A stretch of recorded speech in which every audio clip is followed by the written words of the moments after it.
13 channels it says we're live on out of 15 attempts, so that's good. Hello everybody, welcome to the show. We've got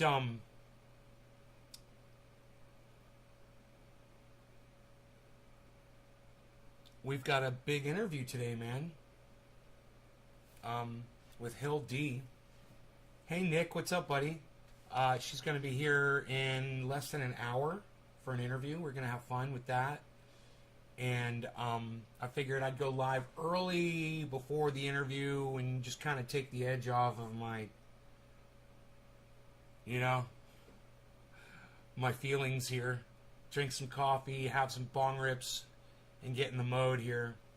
I got questions, and if you guys have questions for Hill, I'd love for you to put them in the chat right now. Maybe I'll write them down, and ask her if they're good questions. Hey Karen, hey Heavy P, Dean, Megsy. Good morning. Hey Steve. Thank you, Elizabeth. Hey, cool, Steve. Hell yeah. Kristen, Debbie, hello. Debbie's a little late today, everybody. We're all concerned about Debbie today. I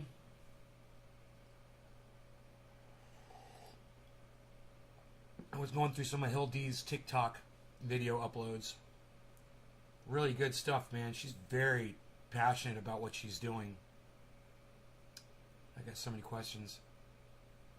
I've got, like I said, I wrote them down, but what I want to do is email them to me so I can get them up on the screen in front of me, so I'm not looking down at my phone during the interview. So let me see if I can.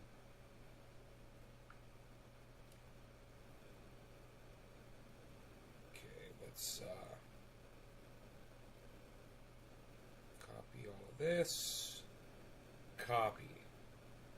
All right, let's go to email. Email.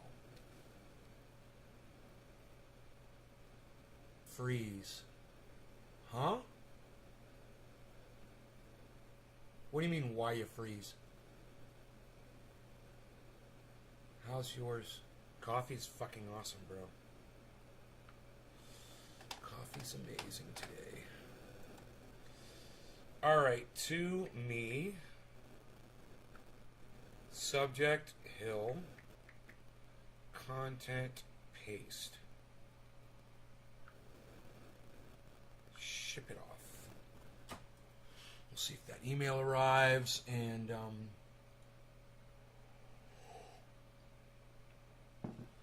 what's up, old man? Yeah, hey Jasmine. Yeah, you're blocked. Fuck off. Come in here, call me old man, you fucking prick. Ooh, all the mail's coming in.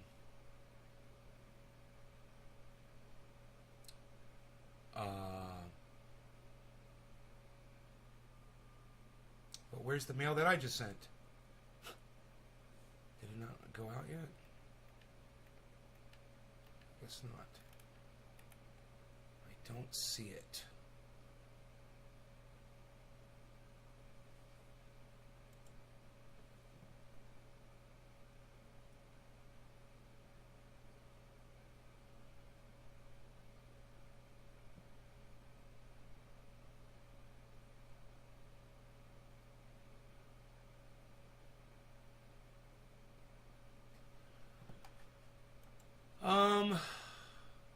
Why didn't the email come through, man?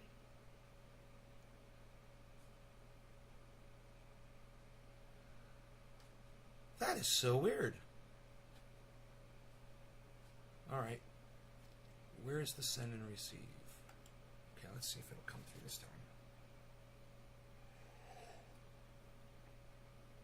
Oh, it sounds like that problem was on your end, Kristen. I think everything here was fine. I wasn't dropping any frames at all. Boy, I need to get these questions sent over, and they're not coming over. What am I going to do here? Maybe message them to myself on Facebook. More than one way to do this, I'm sure. Messenger. I'll message it at Doc Holland.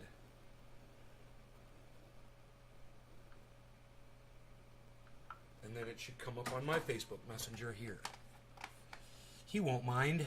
He's a friend. Okay, let's see here. Facebook. Facebook. Yeah, my friends are still in town. They'll be over here today. We're going to go see Oak Trees Grove. So make sure you tune in later for that upload too. If whether we go live or not, I don't know. But there will be some video from that, I'm sure. Messenger, here we go. Oh, I'm on the wrong Messenger channel, right? This is the wrong Facebook.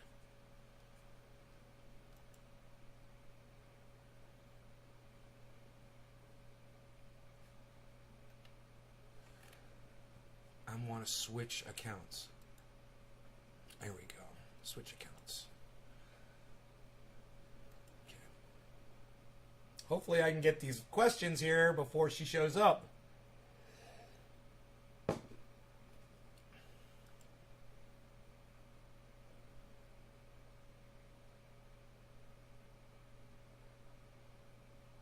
This is not my main... Oh, yeah, it is. Okay, cool. Okay, Messenger. Doc Hollandaise. Docky. Okay, great. Doc's going to get all the questions before even Hill sees them. That's funny. All right. Copy. Thank you. Okay, close out Facebook. Okay, go into my text here.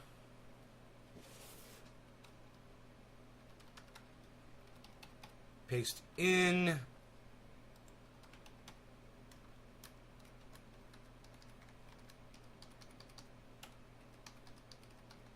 Okay, great. I got the questions right in front of me.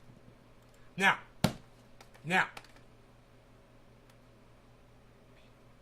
Off it, doctor. Didn't what? It's freezing.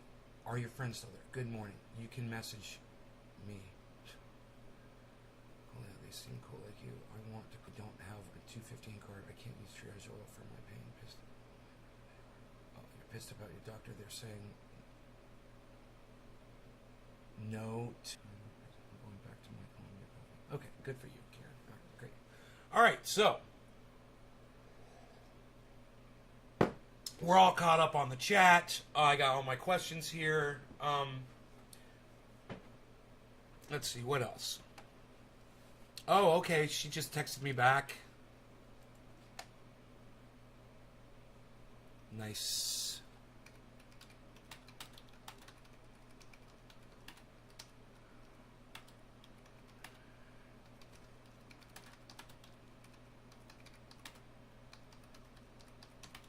I'm getting the audience briefed, I told her. All right, so she said she'll be by soon to test the connection, which will be cool. And if she wants to start the interview early, you know, if I get a bong hit in me, or should I do a dab? Bong hit or dab?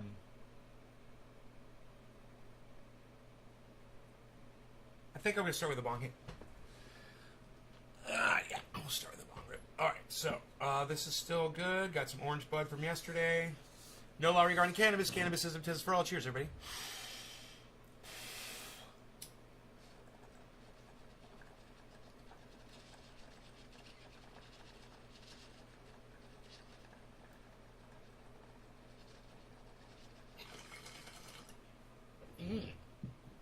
That orange bud, it never disappoints, man.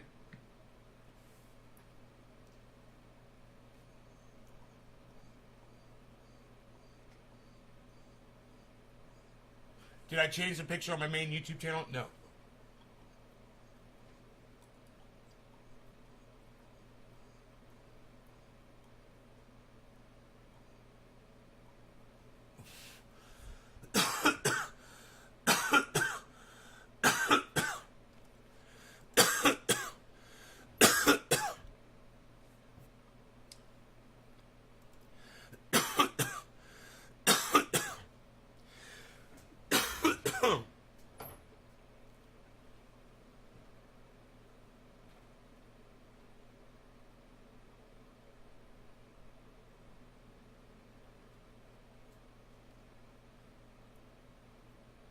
was good.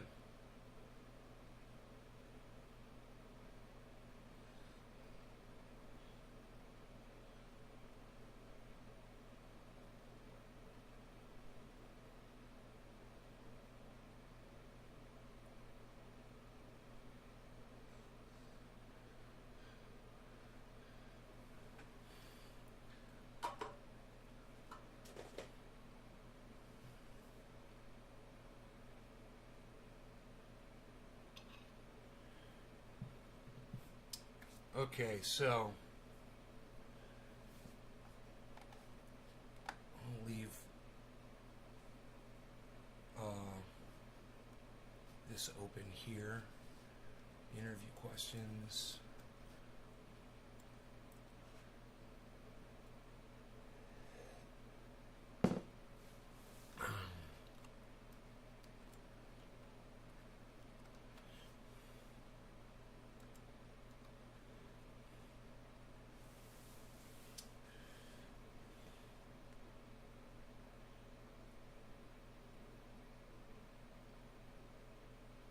Why did all the viewers leave? You're supposed to be subbed. What?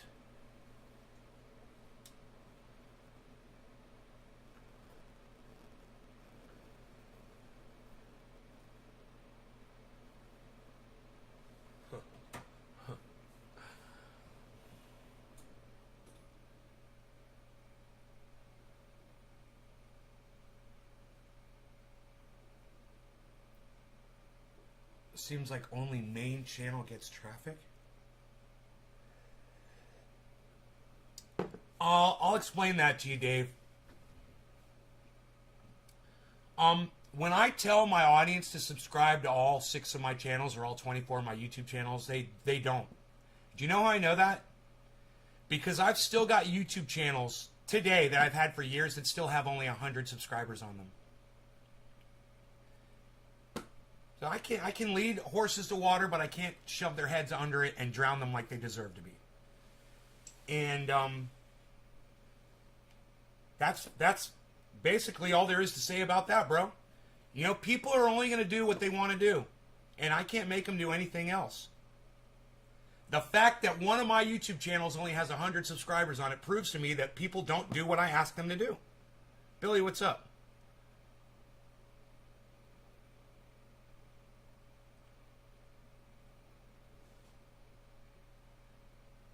Holy water. Yeah, man, use bubble wrap. And, that glass will break. They cannot touch, can't come into contact with each other. You can't ship 2 of them together if they're touching each other. I ship glass all the time. I've done it for a long time, bro. I've learned. I've got a lot of experience behind that.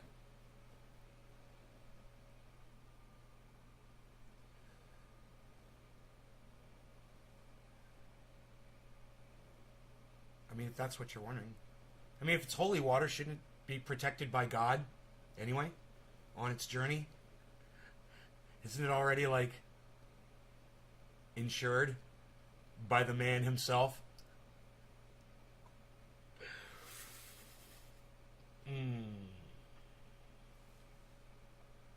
All right, so I'm thinking about it. Dabby, dab, dab. And look, do any of you guys have any questions you want me to ask Hill D for y'all? You have any questions? I've asked you guys to give me questions, and none of you guys came up with a single question for her. So let me know. It's not a long interview. I've just got a few questions. Because I don't know how involved she is in current events, politics, social issues, or anything like that. So it might be more of a personal thing, more of a personal interview, but does she consume cannabis? I wasn't going to ask her that at all, but I can ask her. I saw her name, one of her names was Hill Dabs, and I was like, does she dab?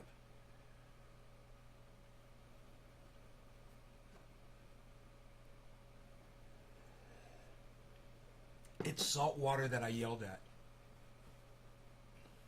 Does she consume cannabis? What kind of content does she produce?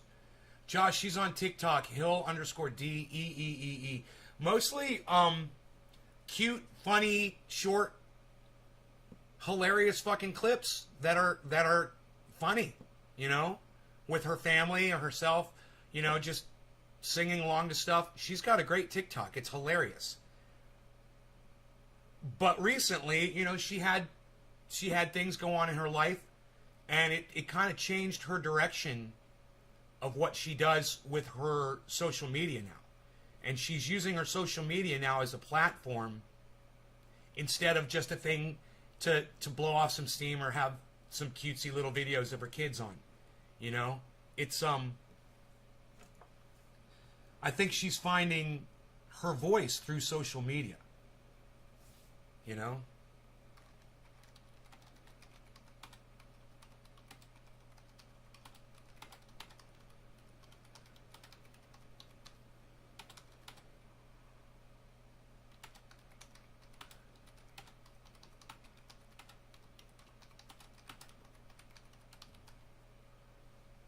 How do you utilize TikTok, sounds and hashtags to target an audience?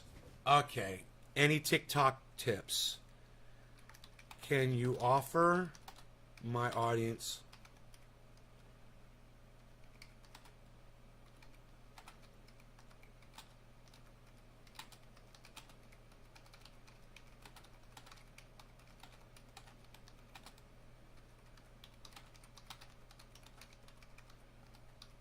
Okay, good question. How did she get started in social media? You guys are good. Wow, Dean. Josh. I'm putting your names after the questions. Social media. Okay. Nick, the cannabis question. Okay, great. Any more questions, guys? Is she still having as much fun as when she started, or more fun? Well, Dean, that's obvious. Now, you don't have to ask her that question. I'll tell you. No, it's not fun. It's not fucking fun. What she's doing now, bro, she was having fun with TikTok, and now she's getting serious with it. And now she's talking about things that are not fun to talk about. It's not fun. You know? What I do on this show isn't fun all the time either. I want it to be. But like when we have a conversation like yesterday, or somebody comes in and says something that's depressing, that makes it not fun for me. You know, it makes it not fun for other people too. So, you know, there is an evolution that happens when you're finding a voice on social media, and it's not always fun. You know, sometimes, like Hill, you realize you have a message to get to people. And people aren't listening. You know, and when people aren't listening or they're pushing back, that shit's not fun. She has to deal with fucking trolls every day. That shit ain't fun. I can tell you, I know. It's my life. You know, what's that like? I'm going to ask her that.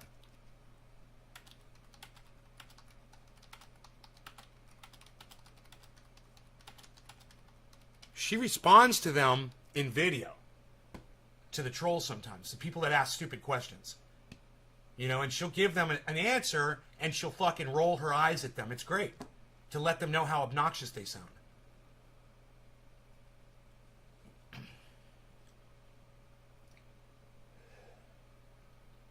Billy,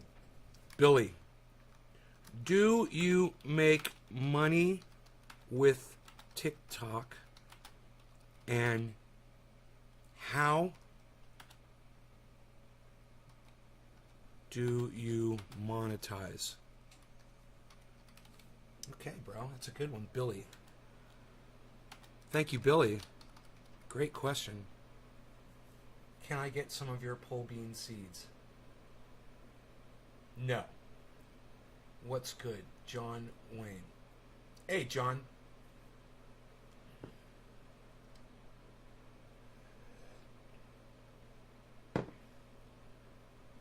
Go to the fucking grocery store and go buy some.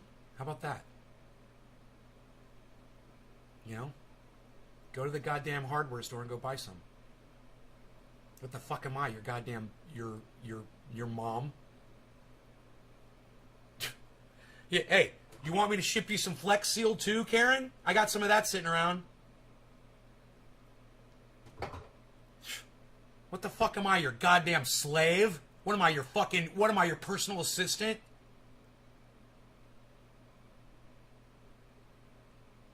You're on TikTok, John Wayne? Are you? Have you ever heard of Hill_D, John Wayne? You enjoy my content, John Wayne? Well, thank you, John Wayne. I have no idea who you are, but thank you, man. Welcome to the show, bro. I was just about to get into it with one of my audience members, but luckily you've given her a reprieve.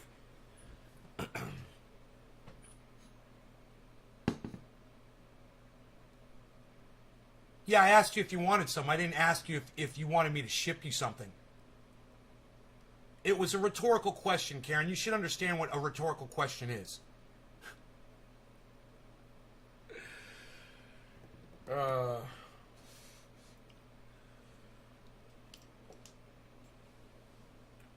Give me. More. You're like a duck, Karen. You know, and I got the loaf of bread. You're gonna check Billy out? Billy? Oh. Billy? Billy Ballantyne? Oh, he's fucking hilarious. Billie.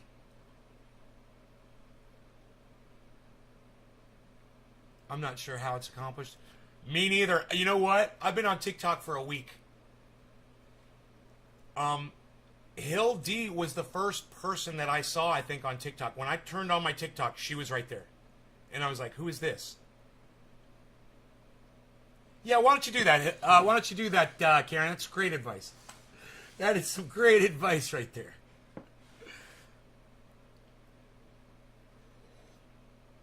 Yeah, Billy Ballantyne, man, he's fucking great. His channel's funny on TikTok. He'll make you laugh.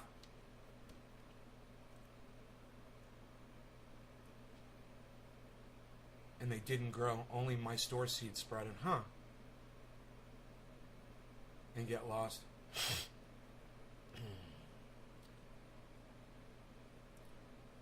I don't know. But I feel like doing a dab. There's all of these dabs on here from last night. So fucking funny, dude. Oh.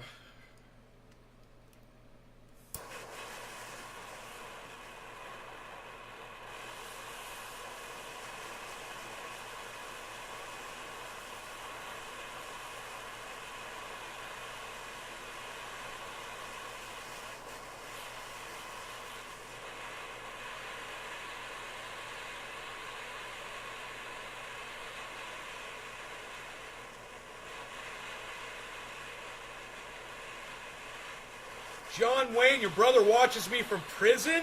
How the fuck are you allowed to watch me from prison? Oh my god. Well, let me say hello to anybody else that might be out there in prison watching me. Hello. I had no idea that people could do that. No law regarding cannabis. Cannabis isn't just for all. Cheers, everybody. Yeah, Big Jim's still here.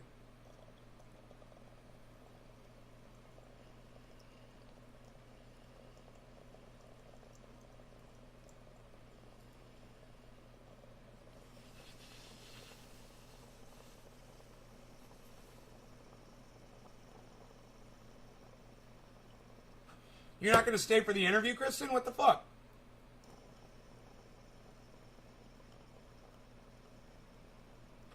Jesus fucking Christ. Wish you guys would stay.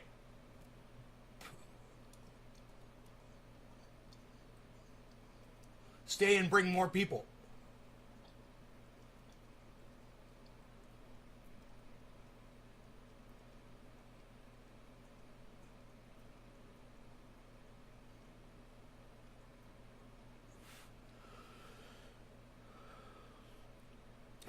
It makes his day a little better in prison. Thanks, bro.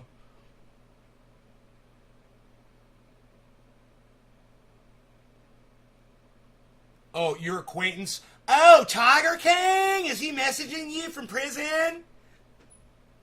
Is it the Tiger King? He likes tigers.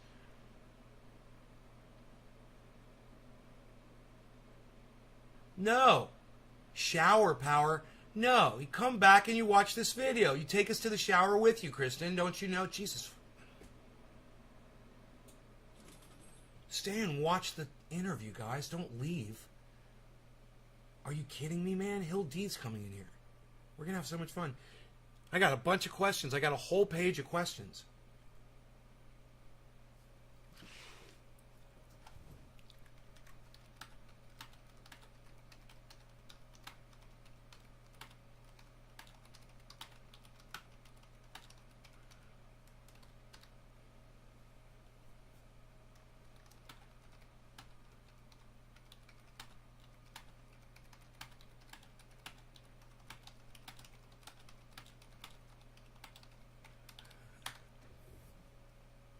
I got a good question for her.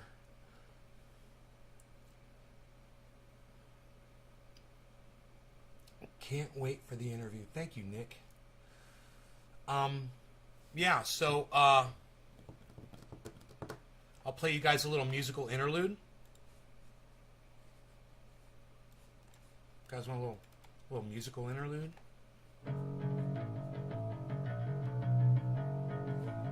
Prepare yourself. Prepare yourself. There we go. It's nice. Nice little musical interlude there, yeah.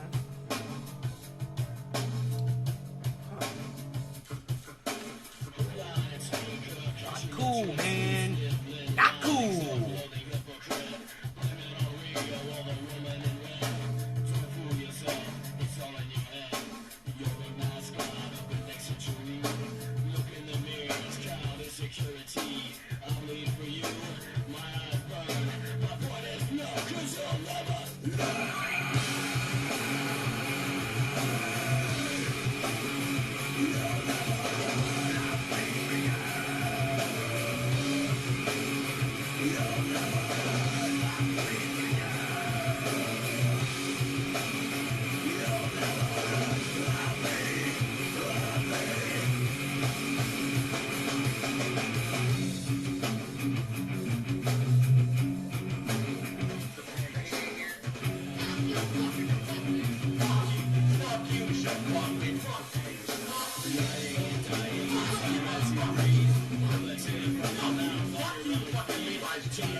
How do you not know the main channel is down?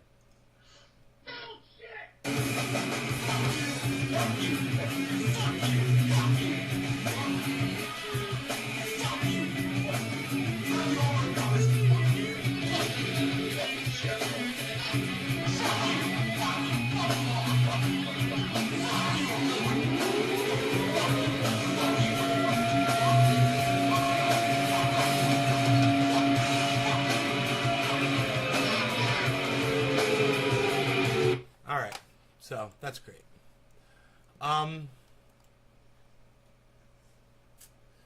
How do you not know the main channel is down, bro? They gave me a fucking medical misinformation strike, bro. Again.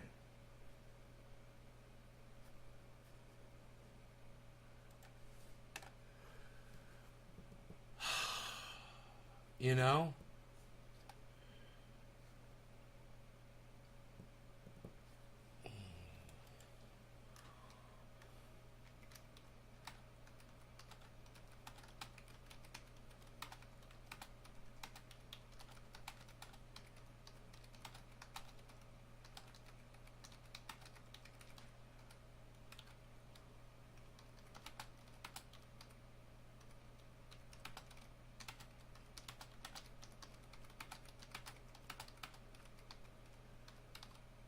Some more questions for her. When you see me typing, that's just me coming up with more questions.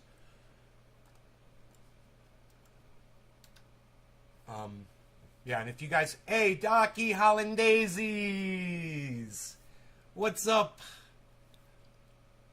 Sam, what's up? Enoch, hello. I'm back to landscaping with my brother and missed a couple shows. Oh, bro, you want to know what I said? I had a whole conversation 3 days ago about parents and kids and vaccines and Pfizer, and they said I was putting out medical misinformation, you know, because I'm asking questions of my audience and they're responding. And dude, the whole time I'm telling people to get vaccinated and get their children vaccinated, and I'm giving out great advice the whole show, bro. I watched the show. And I'm like, and they gave me a strike, and I'm just like, this has gone so far. This has gone way too far, man. I mean, it's okay that I get striked for cursing. It's okay that I get strikes for bullying. That's fine. I'm okay with that. I'm not okay with us trying to have a conversation about things that literally determine whether or not we live or die. And YouTube is restricting that narrative. And that is...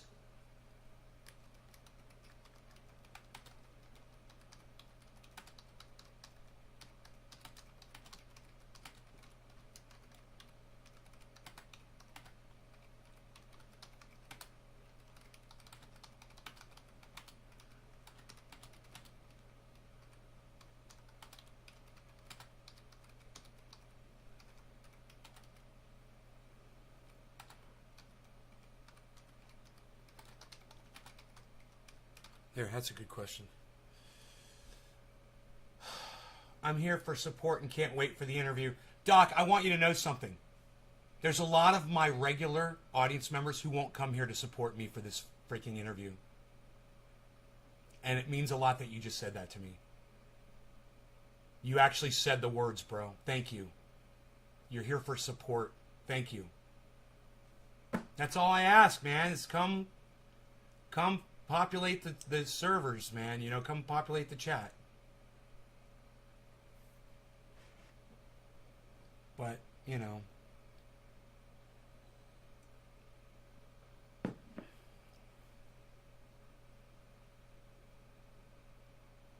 Thank you, J-Bone.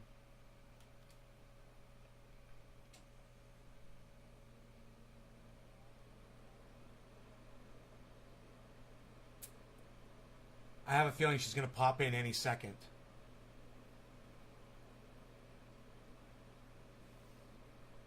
Thank you, Doc. I appreciate you doing that. And I'm not a morning person. Thank you, Enoch.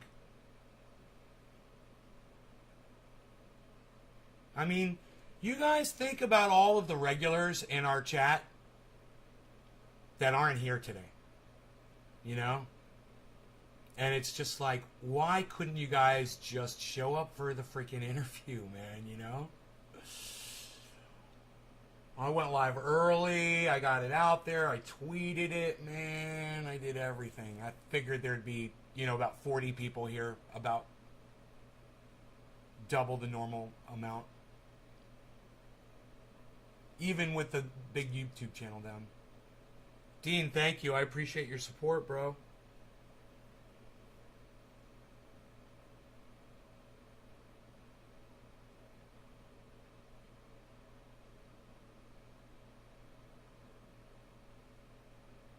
Wow, do you realize if Hill D went live on TikTok, she'd probably have like 10,000 people watching her live at the same time?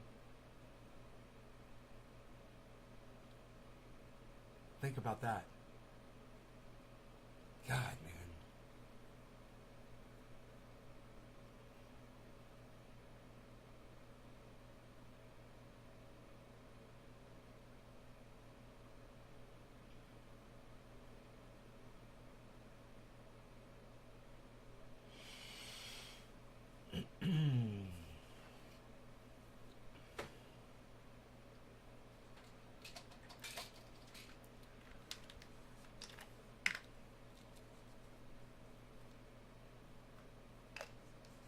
Wild grapes?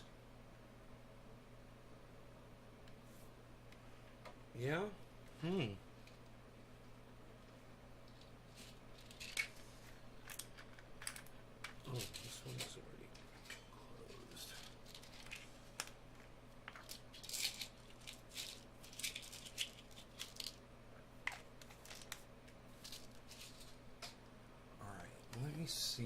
there's anything going on in the news today, because we could chat about that too.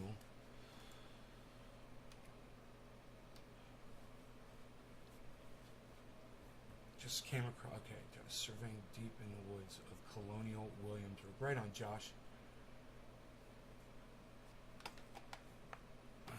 Trump's coup. It was real and it hasn't passed. That's what they're talking about. So.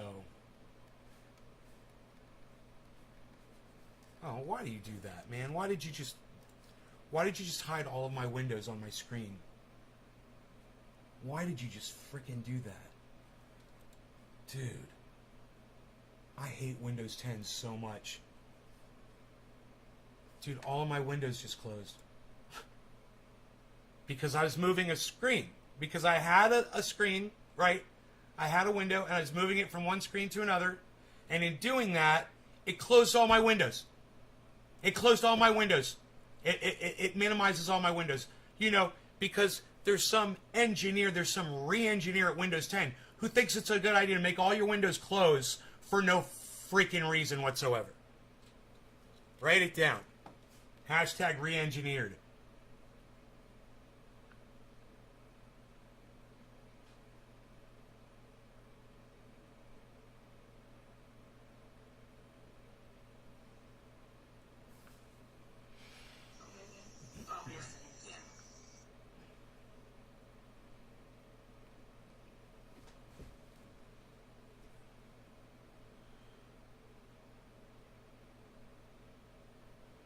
Can't show any drugs, you know.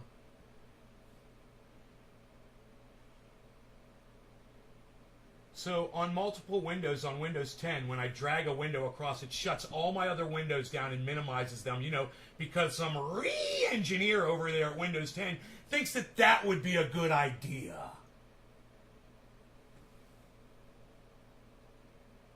Dude, something happened to my face when I did that, like animated me or something. It was really weird. So on multiple windows on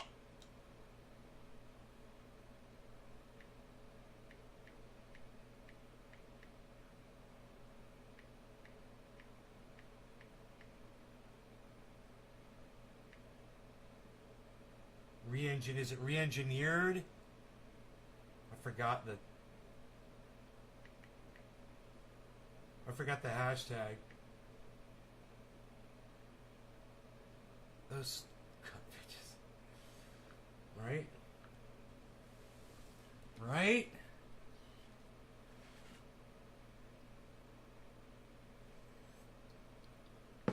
I will literally upload a TikTok right now as we wait for a TikTok icon for an interview. I'm uploading a TikTok. I love it.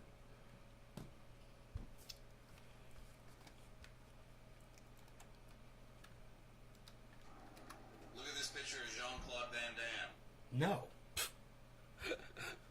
Fuck you, TikTok.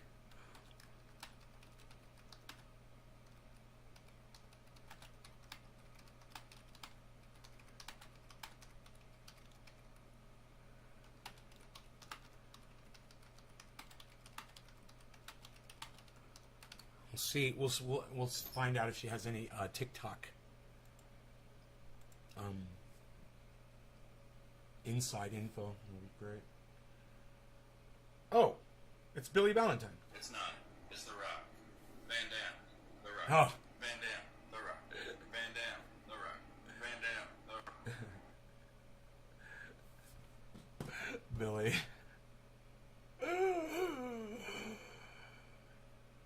Oh. So, Orange Bud? Bong Rip? Anyone?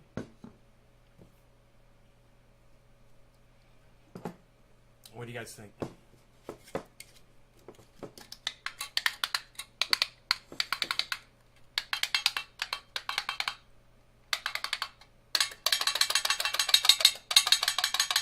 Orange Bud alert. Orange Bud alert.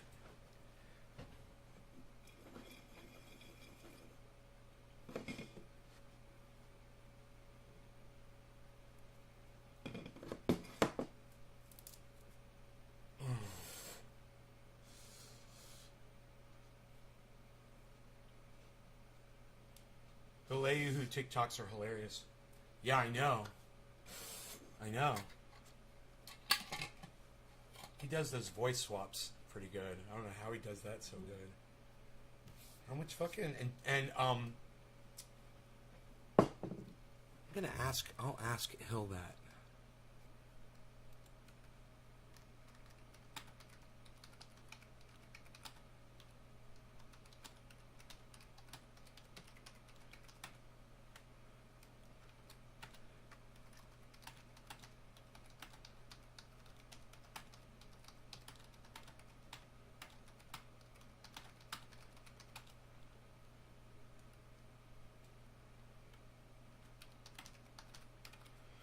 All right, so you guys want to see the garden? I think we could do that too, man. Really quick here while we're waiting.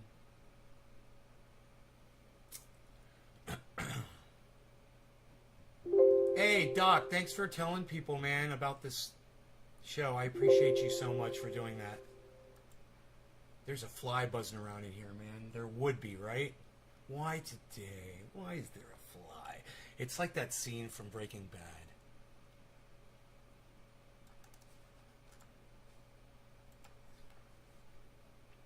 Okay, here you go, everybody. Here you go. Enjoy that. Take a screenshot.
All right, give me 1 second, guys. She's here.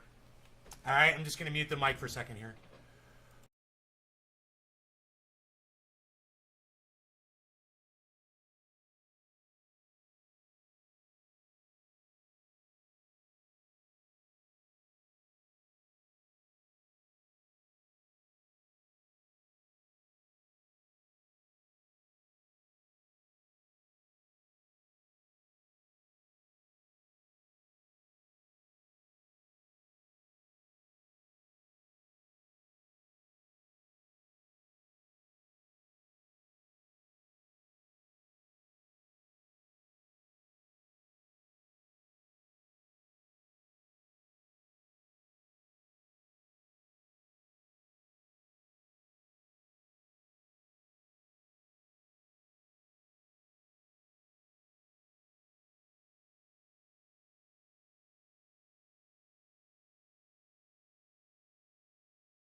Hey, everybody, you should be able to hear us. There's Hill, and you might know her as Hill _ DEEEE on TikTok.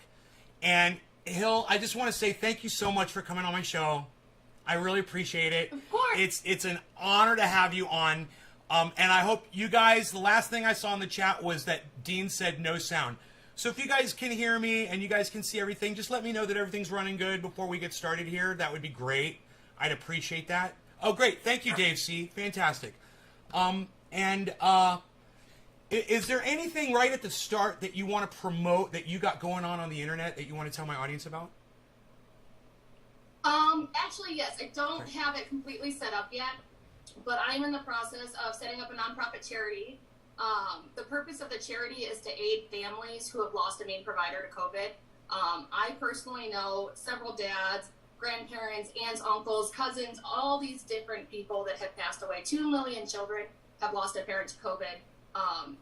So I wanted to set up this charity. That's what my family does. When we're hurting, we help. So the charity itself will raise money. I'm doing that through t-shirt sales and merchandise sales, which I'm still working on because I'm trying to find the right domain to create it through. I've talked to a few small businesses here, and they just don't have the power to set up what exactly I want. So we're still trying, and then I'm trying to get it all legal and everything so that we can do this. But my goal at the very front of it is to, I know so many little children, like at my dad's work, 3 people died, including my father, and one was a 34-year-old man who had a 16-year-old daughter and a 2-year-old child. I want to buy their Christmas. It's really that simple. I just want to make them smile during such a hard time because I'm a grown adult, and this shit hurts. I mean, it stinks to lose a parent in general. It stinks to lose them young. It stinks to lose them to a global pandemic that's a politicized death. It stinks on so many levels. I can't imagine being a 2-year-old and losing my dad. I can't imagine being a 16-year-old girl and losing my dad. It's just, I want to help. So, yes, I am. Please keep an eye on my bios. There's links in my bios to be able to donate money. You can send anything to my Venmo. Just make sure you put in the link that it's for charity. And we're coming together. Excellent. Now, if you could just do me one favor, when you're talking about important stuff like that, you could just slow it down to like 0.75 speed.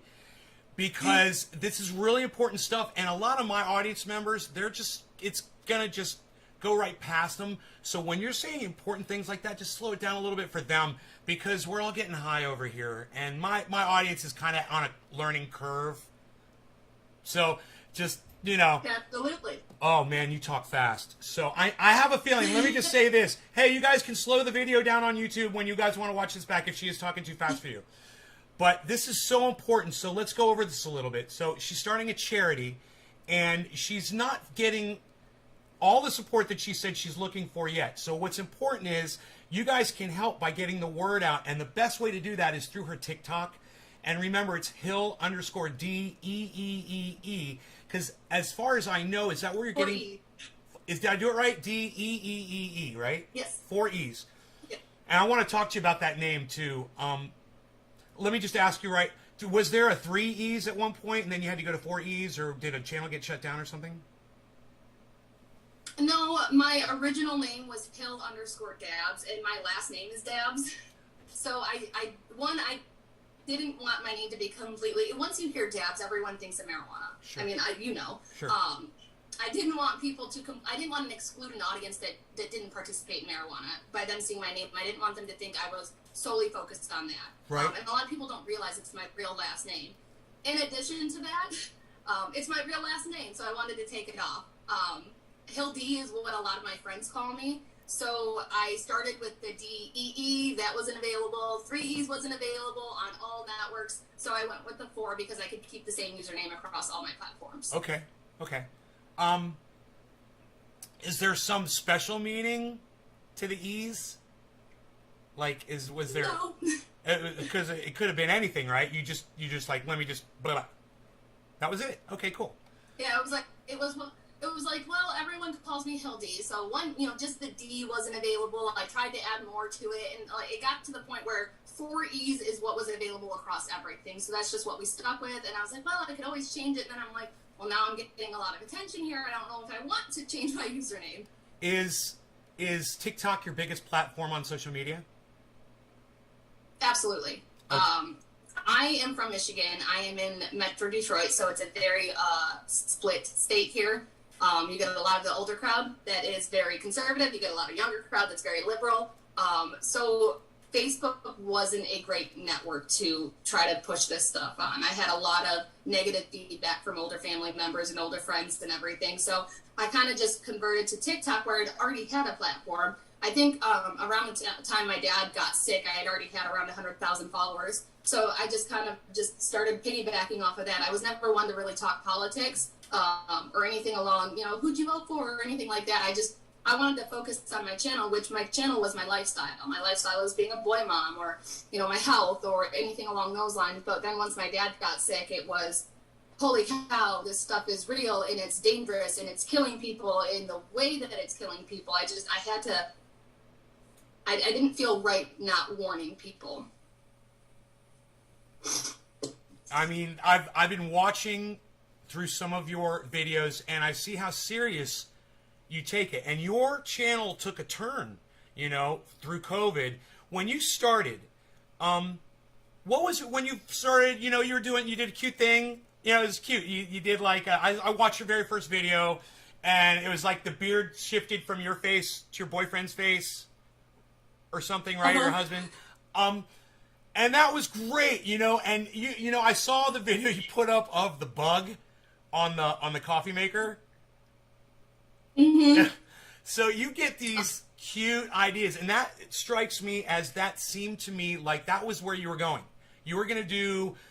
Mm-hmm. What inspired you to do cute, funny little videos like that? Were there people on TikTok that you were already watching, and you're like, oh, I'm going to do it like that, or? Kind of. It was more of I've always been a very social person. I did the commercial. When I first started with this, I was the customer experience manager at a dealership, and I ran all of their social media platforms. I was in their commercials. I was the spokesperson for a lot of things.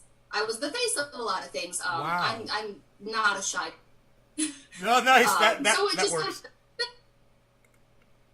So it kind of fit with me, and I'm a very positive person in general. I'm the person that always sees the glass as half full. I look for the silver lining and everything. And my videos, the trends that I did was a lot of the using using song lyrics as the answer to a funny question or something, and it just fit my lifestyle well, because that's just we're a lot of shorthanded quick jokes and things like that. I like to make people smile. It makes me happy. So that's my channel follows my mental health really well. Is that what you're just referring to, your earlier videos? Is that called voice swapping, what you were doing? Yes. Okay, yes. So is it challenging to do that? Is it hard to do? I wouldn't say that it's necessarily hard to do, but it gets hard to come up with content that's relatable. Let me just say this. One of my audience members just came back, and I just want to say, welcome back, Kristen. Thank you. We're glad you're back. Does it take multiple takes, or do you get it right the first time when you're voice swapping? Sometimes I get it right the first time, but I'm a perfectionist as well. I have ADHD and OCD, so I get very particular on making sure I present my emotions in the right way, because what I feel inside sometimes isn't always what I display up front. So I like to make sure that what I'm displaying is exactly what I'm feeling. So sometimes it does take a few takes, or I get nervous and I mess up the line, or my kid walks in. Right. But sometimes that makes the video perfect, right? Those little interruptions. Mm-hmm. Yeah. Yep. So I thought TikTok. Sometimes I keep them. Sometimes what? Sometimes, yeah. Sometimes I keep them that way. Right. If it makes me really crack up, I'll keep it. Right. Exactly. That's why I like the little playback feature on TikTok, is you can see if it makes you laugh immediately, like right as soon as you did it, and you're like, oh, I chuckled. Okay, somebody else is going to chuckle too. That's a great feature. It's really cool. Mm-hmm. So, oh, absolutely. When I heard of TikTok, I mean, my first experience, and I'm a big horror movie buff, right? So my first experience to TikTok was seeing Hannibal Lecter dancing around like this in his living room, and it broke my heart. It broke my heart. I was like, not Hannibal Lecter. TikTok ruined the bad guy. And they made him into some kind of a... Right? So I thought TikTok was just for kids and dancing. Image. And you know, what happened to TikTok, and when did it become a platform where people started taking it seriously all of a sudden? I think about when COVID started was really when you started hearing a lot about TikTok. It took off around then. Everyone was home and no one had anything to do, so you had a huge surge of people download TikTok. And then you had Trump to try to ban it, so of course you get a whole bunch of Americans together and tell them they can't do something. And what are we going to do? We're going to try to do it. Right. Hence the problem with the COVID vaccine. I think a lot of people just looked at it for some form of comic relief, you know, some kind of distraction tool. We're finding a lot of the millennials, especially the female millennials in my generation, are just now discovering that they have ADHD. Because ADHD wasn't something that was presented when we were, hi, me too. Right. Wasn't something that we were presented with when we were kids. We were told that we had anxiety disorders and depression, and now we're having our kids tested for ADHD because we're seeing the patterns, and then we're realizing that we have it. So you get a lot of people that disassociate by scrolling through TikTok. It's a form of comic relief. It's a form of distraction. And then I think because it gained such a big audience, you had a lot of people that started relying on it for a reliable sense of information, especially the younger generations. You got a lot of older generations on there too, but you have a huge influx of younger generations that rely on social media as their form of information. So being able to utilize TikTok has been a huge help for a lot of people who, especially like doctors and advocates. It's a huge platform to get information out there. Like, look at the Gabby Petito case. I mean, how quickly would we have found her if she didn't have a social media account, or if she wasn't well known on YouTube? It would not have garnered the attention that it does. But you get so many people that see this video, and then the algorithm pushes it out, and then you have all these new leads and everything, and cases are getting solved. It's a huge advantage for everyone, really. Did you know that guy was guilty as soon as you saw him, like I did? Did I know that? I'm sorry? Did you know that her boyfriend was guilty as soon as you laid eyes upon him, like I did? I have a very strong feling. Yeah, that's good. I like whether it was intentional or not, or a crime of passion in the moment. It just doesn't sit right with me. Girls aren't that hysterical during traffic stops for no reason. That's usually reactive abuse. You know, it's when it's manipulated. It's a very common domestic violence tactic to make women turn like that, and then they look like the crazy one. Right. So, do you remember? I told you that my main channel got shut down a couple of days ago on YouTube. I was so excited. Yes. I've got a YouTube channel with 25,000 subscribers on it.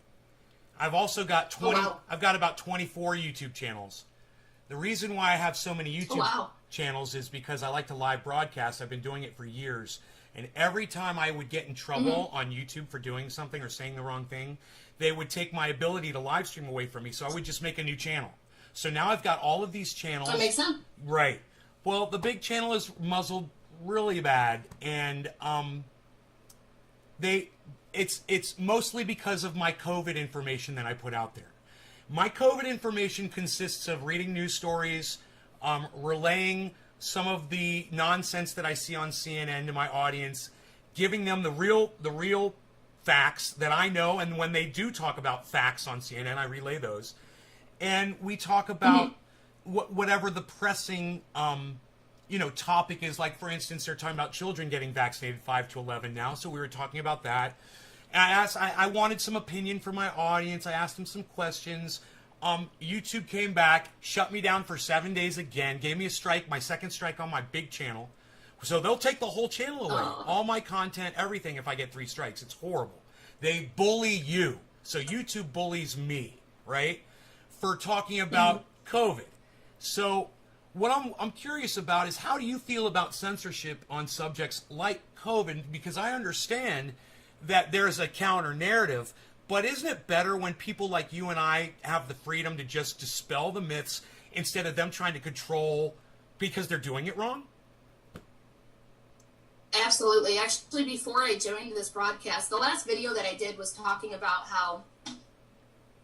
Oh, something. Okay, sorry. The last video I did was talking about how a guy had said that he had gotten the vaccine and then he got COVID from the vaccine. So I did a response about how the So COVID stupid. virus is not anywhere near the vaccine. You know, it's not. This is the different types of vaccines that they have available. Yes, the Johnson & Johnson one does does have an inactive form of a virus in it, but it's Yes. not the COVID virus.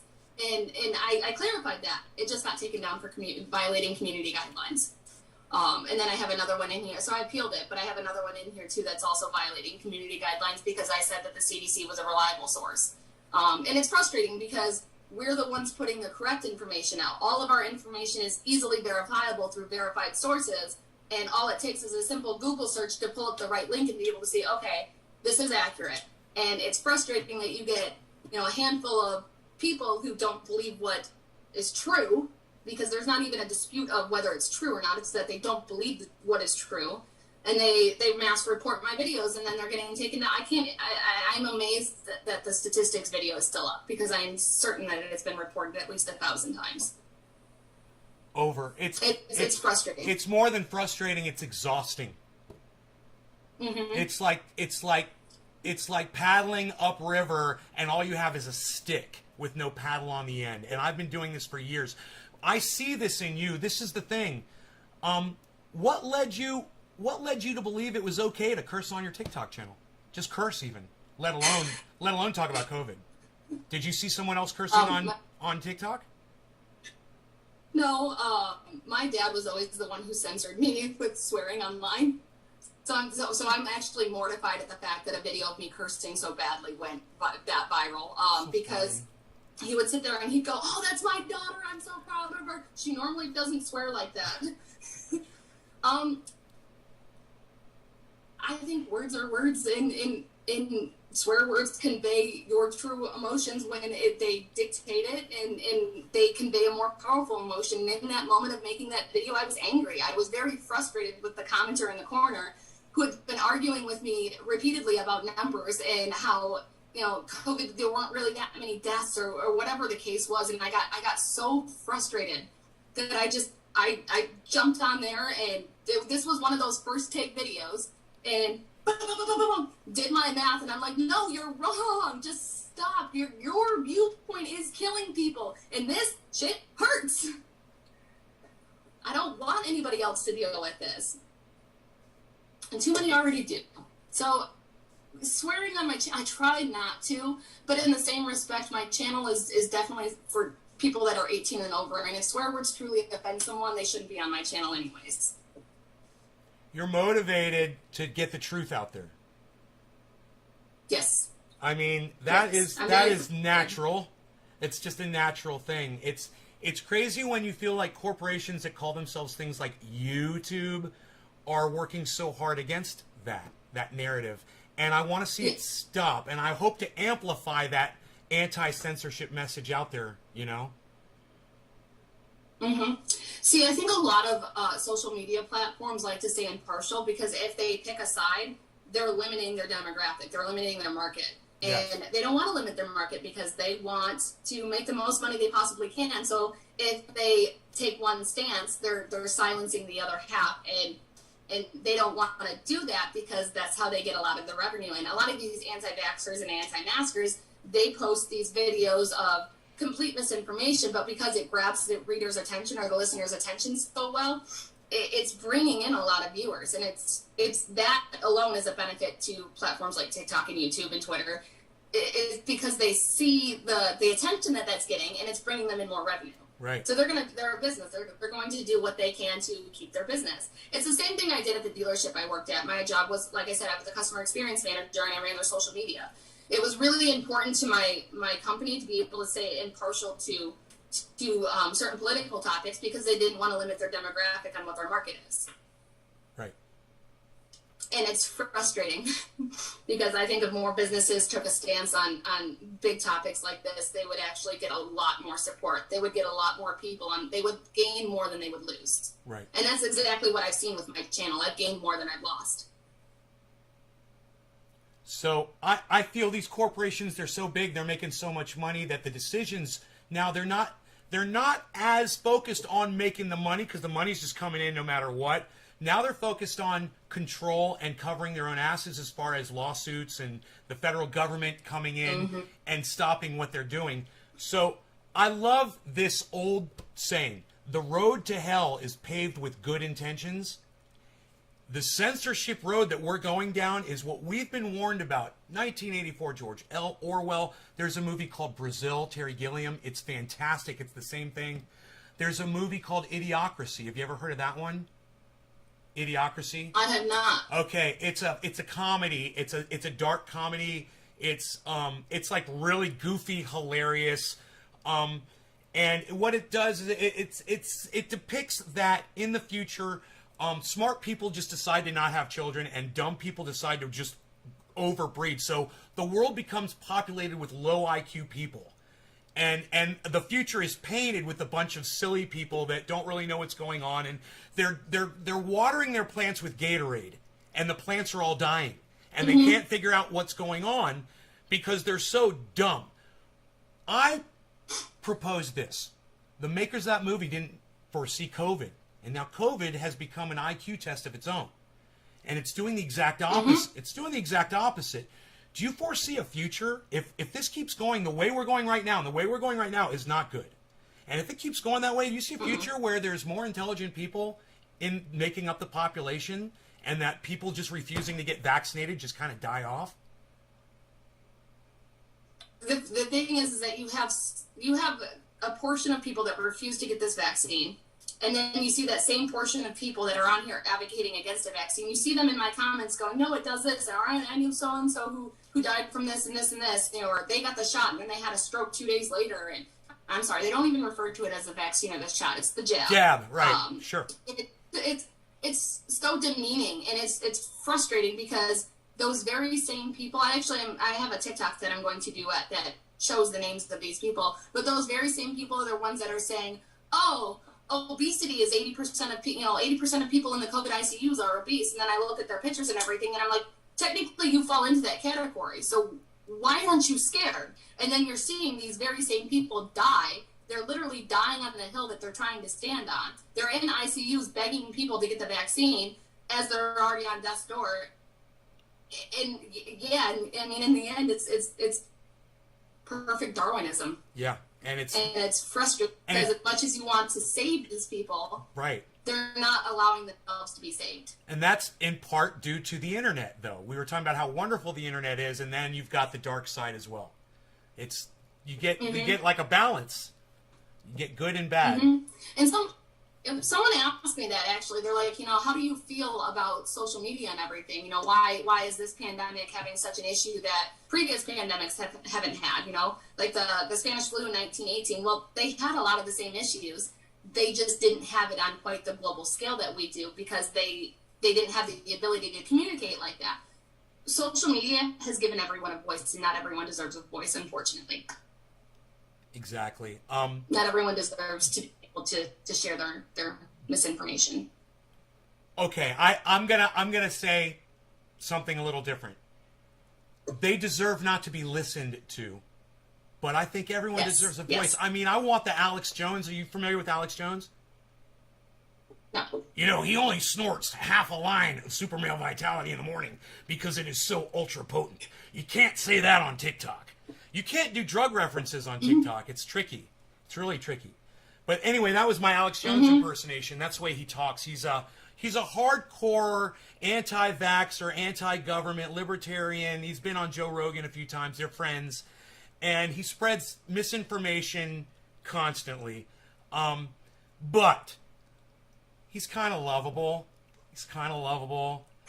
Number one. Number two, he might be doing it to make money. And if he might not even believe what he says, it's possible. I don't know. Number three, when we start talking about censorship in the way that I've been muzzled, now that I've got a message that really matters, I can't get it out to anybody.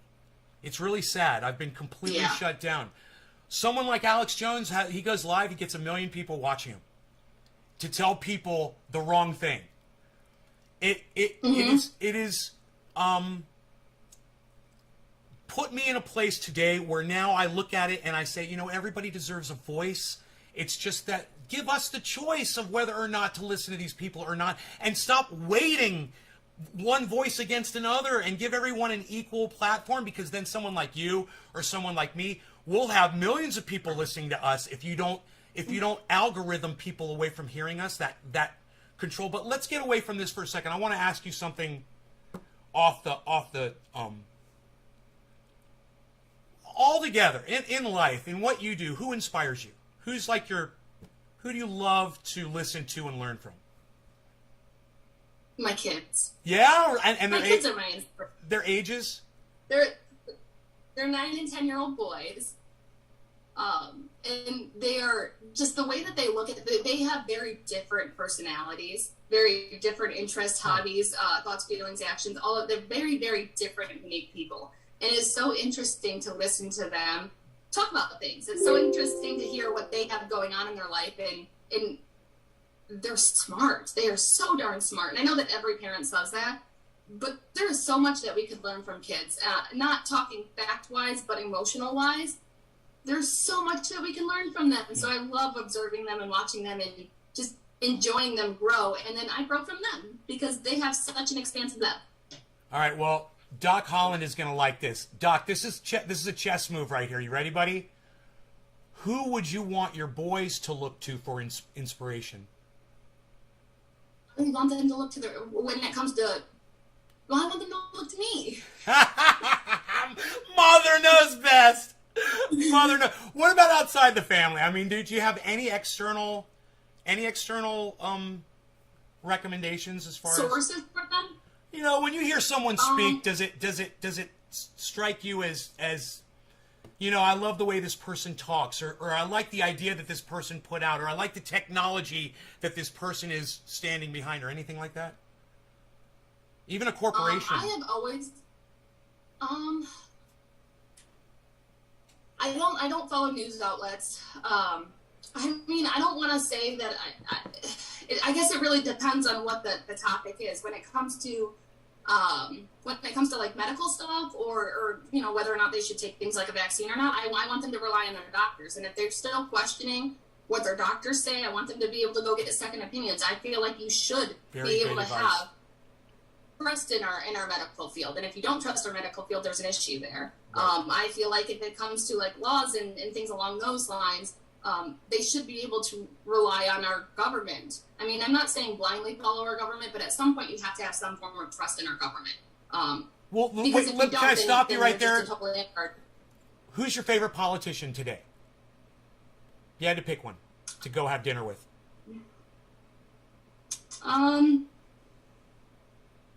It's so great that it's taking you a while, because I hate all politicians. I hate them all. So the fact that this is taking you a little bit of time, it makes me so happy to see that there's a pause here. This is great.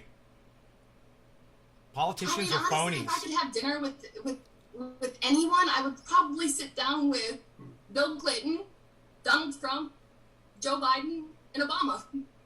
At the same time? I would sit down and go, fuck yes. I'm sorry, I swore. But absolutely. Hey, everybody, she swore. She swore on my show, man. You ruined it. I'd love to get them all together. Because in my opinion, when it comes to politics, they're all wrong. They're all in it for the wrong reasons. I feel like a lot of them are completely in it for the money, or in the fame, or the recognition. I don't feel like any of them truly want to get in there and make a change. I feel like America has totally screwed themselves over with the fact that we have two people to choose between. And I would love to get those, I mean, even, well, I was going to say, really any alive former president, I would love to get them together and really discuss what their views actually are, because they put out this image for the entire country or the entire world. I want to know what they think, because I don't personally align with any political party. I feel like a lot of my views are either left or center. And I want to, I know that there's a compromise for everything. I'd love to sit down with them and really figure out what those compromises are. Do you know who Graham Elwood is? No. Okay. He's a political commentator and a podcaster on YouTube. he did a movie. He produced a movie. It's called Earbuds. It's about podcasting. It talks about the way podcasting affects your audience. So you're a podcaster. That is what you do. You've been doing it for a while. Do you consider yourself a podcaster? You realize that you are a podcaster, that that's what you do? I didn't realize I was a podcaster, but no, that's pretty neat. It is. I do enjoy it. So what a podcaster is somebody who uploads kind of like a flow of updated videos daily, weekly, where people can access it on the internet, whether it's audio or video. It's like a catalog of your life or whatever else you're trying to document. So Earbuds, if you remember that movie, you'll learn what you are, and you'll learn what you do for other people, and you will learn that what you're doing is maybe bigger than what you realize. So it's Graham Elwood. He's a comedian. He's warm. He's a big lefty, independent, he's very anti-government. He's a great guy, and you're gonna love Graham Elwood. Follow him on Twitter. Follow him on TikTok. Check him out. He's been on my show. He's inspired me, and I think he'll inspire you a little bit. But that movie, Earbuds. So speaking of that, is there anybody that you personally follow on TikTok that you enjoy watching? Like, are there any entertainers or any TikTok podcasters that you can think of, or is it more that you're just throwing your stuff on there? There are quite a few TikTokers that I follow, but most of the TikTokers I follow are the positive people. Like I follow, Call Me Chris. She's my comic relief. I love watching her skits because all of her skits are about Midwest and being a middle child, and I'm from the Midwest and I'm a middle child, so I relate to it very well. Nice. And if I'm going to sit there, like I said, with my ADHD, if I'm going to sit there and scroll, I'm disassociating. I'm looking for the comic relief. I'm looking for the distraction from the serious. There are quite a few nurses and doctors on there that I follow that I like watching their stuff because I get more accurate medical information when it comes to COVID and the vaccine. Like there's several of them that I'm now mutuals with that I will reach out to them in messages and be like, hey, will you just keep an eye on my videos, make sure that everything I'm reporting is accurate, medically accurate, scientifically accurate. I don't want to put out the wrong image. And I've created quite a family there, and I love it. That's neat. So, because that was one of the things that from the audience that people were curious about. I've got so many questions for you, but I'm just going to go down the list here. How many people are watching? I don't even know. Well, on my show right now, I've only got 23 viewers live in the chat. But because you're doing this, a lot of people are going to see this video in the future. And once this video goes up on my main channel, I've got 25,000 subscribers there. So I'll get a few, maybe 1,000 or two. But if you promote this on TikTok, there's just going to go crazy. It'll blow up. So it depends on how many people you want to see it. So it's totally in your court. The ball's in your court. So I've been on TikTok for a week. I just started. What's your favorite social media platform? Is it TikTok? It is TikTok. Okay, and it is TikTok. You're on TikTok. You're on Twitter. Are you anywhere else? I'm on TikTok, Twitter, Instagram, YouTube, and Clapper. And is it the Hill _DEEEE on every channel? Every channel except I think Clapper. I'm not positive if I've changed that one. No, that one I did not change yet. That one's still the Hill _Cabs. So you want to teach me something now? You want to be my educator? Yes. What is this Clapper of which you speak? I've never heard of it. When TikTok was threatened to be banned, Clapper kind of came around, and a lot of the big TikTokers started promoting a Clapper account. Clapper is very, very similar to TikTok, only they're less restrictive on your content. They're less restricted. Like, there's cannabis users on there that are a lot more vocal about this use. There's a lot of different things that you can't promote on TikTok that you can on Clapper. We're or like going. people who utilize OnlyFans. Oh, they can promote on there. That's nice.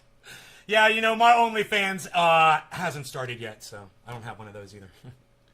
Yeah. I got to lose about 10 more pounds at least. I'd have to lose the husband to do that. He's a smart man. I love your husband. Yeah. Girl. He's very smart. I got a question about him later. Okay.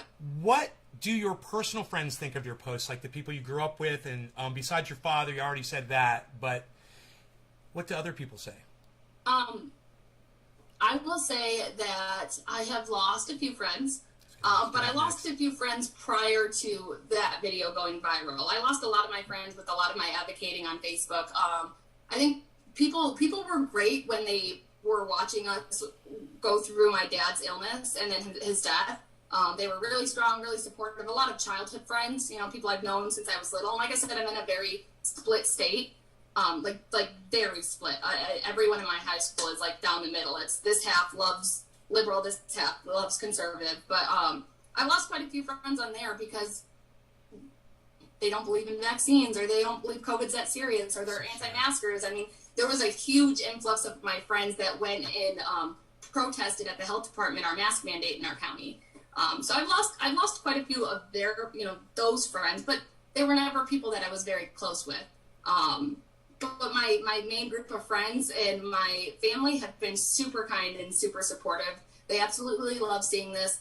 A lot of them have witnessed the effect of everything I went through with my dad, or they experienced it themselves because of my siblings, and they're really proud. It's good. It's awesome. It's good. I could totally see that. I told my sister this morning, I actually talked to my sister this morning, and I told her about this interview and everything. She's like, oh, you'll do great. I'm so excited of you. You know, so excited for you. And she told me, she goes, Dad would be so proud of you. Oh, yeah, he would. Yeah, he would. I love that. That's very sweet. I love seeing when people comment that, because it hits your heart so close. Right. Because that's why I'm doing it. Right. Right. And that's one of the things I love about your TikTok uploads is you will get emotional and you will show your true self. I play a character on this show and I try to have that little barrier with my audience, but you're just so real and everyone can see you for exactly what you are, and you open yourself up. And that is a journey. You know, when you start, you're trying to be silly and cute and be a clown and make people laugh. And then all of a sudden you're like, well, here's the real me. What do you guys think? And then you find out who your true friends really are real quick. But because you and I are opinionated and we put that stuff out there, what I found is you tell your friends this, say, I'm more opinionated, I'm more vocal than most people. You would find that you probably wouldn't like anybody if people spoke out as much as I did. Instead, we should be friends, and you should be thankful that it's out there. You know where I'm coming from, but we can still be best friends and disagree on some of the most important things. I mean, I've got my best friends. For a long time, my thing was religion, and I let that kind of keep me away from my friends. And I realized I was like, they can believe what they want to believe, and I can believe what I want to believe, and I need to stop this. And it goes to so much more than just religion. And then when you start applying that to all of your friends and your family, you can start healing some of those relationships that maybe were important to you. That you know, I've got some friends walked away from me because of Facebook, just because of the silliest, stupidest things. And I have yet to reach out to some of those people, and it's still, there's like a piece of my heart that's missing, you know, because they were always there and they're not there anymore. And I understand that feeling. A lot of those childhood friends really hurt. There was two girls, they're twins, 3 generations of friends. Our grandparents were very close, our parents were very close, and now, you know, we were close. They babysat my kids, and they got very angry at a video that I did.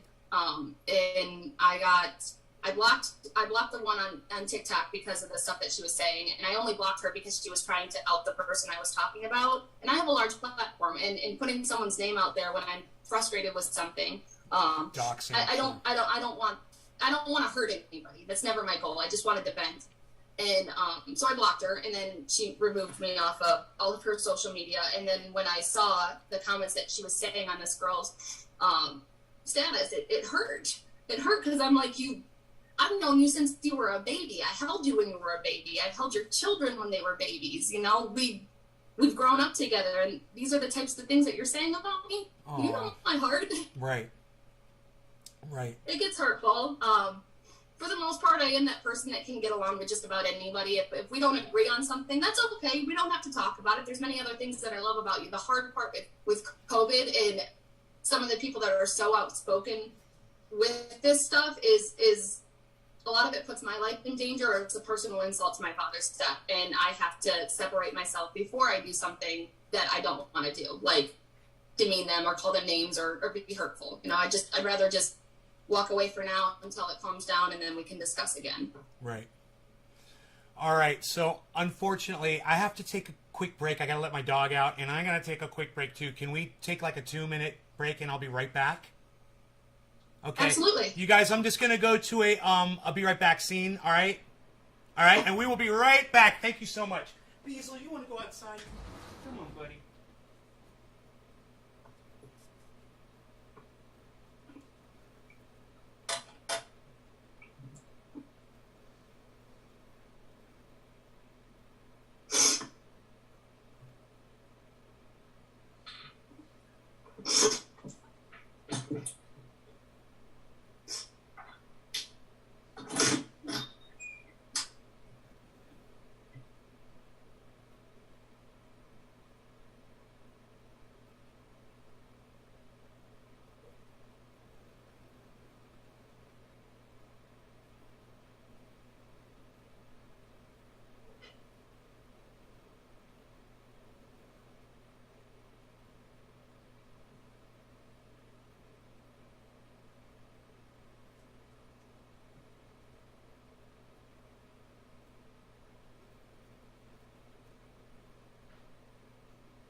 All right.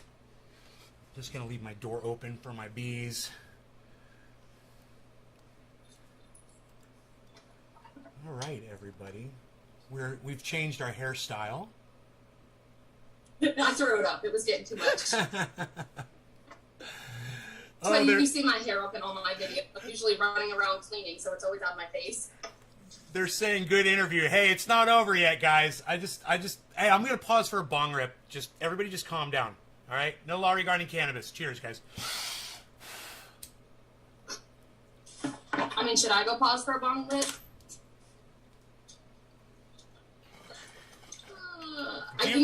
I, as avid as I am, I was so afraid that people would discredit me because I was a marijuana smoker. But I also have several autoimmune diseases. I have insomnia, I have anxiety. It's the one greatest thing that has helped me. I'm very particular with what strands I get. I'm very particular with when I use it. You guys, I had no idea she was going to say any of this because this is a cannabis-based channel.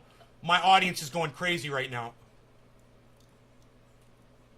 So, can I ask you some personal questions about your cannabis use? Absolutely. How old were you when you first tried cannabis? I was 15. And what was I'm it? 30 now, so it's been. What was it like the first time you used it? When I was younger, you got back in my day, if you got dro, you were so important, you were so cool because you never got regs, and we smoked out of pop cans. Sure. And what did it feel like? It felt freeing. It was exciting. It was calming. It was enjoyable. It was better than drinking. I've never been a big drinker, so I've always enjoyed marijuana rather than drinking because I like the way it makes me feel better. That was I like the way it makes me feel better than alcohol. It was a fantastic just summary, the way you sum that up so quickly. Are you considering doing live broadcasting in the future at all? Like podcasting, like live shows with an audience and stuff? I actually have considered doing podcasts. I used to run a mom group on Facebook called Momblums, because moms have problems. And one thing that my best friend and I really discussed with, actually, I have my mic. I went and bought the equipment and everything for it. I just, at the time, I didn't have the time or the knowledge on how to start one. But we had discussed having a podcast and talking about everyday lives that parents, everyday things that parents go through. We both have disabled children. We both have a lot of health issues. She's a very highly educated speech and language pathologist. And I'm good with talking. Right. You're great at it.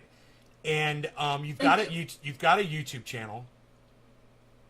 So, what would you be platforming to TikTok, since you're already there and you already love TikTok? Would you just go live on TikTok?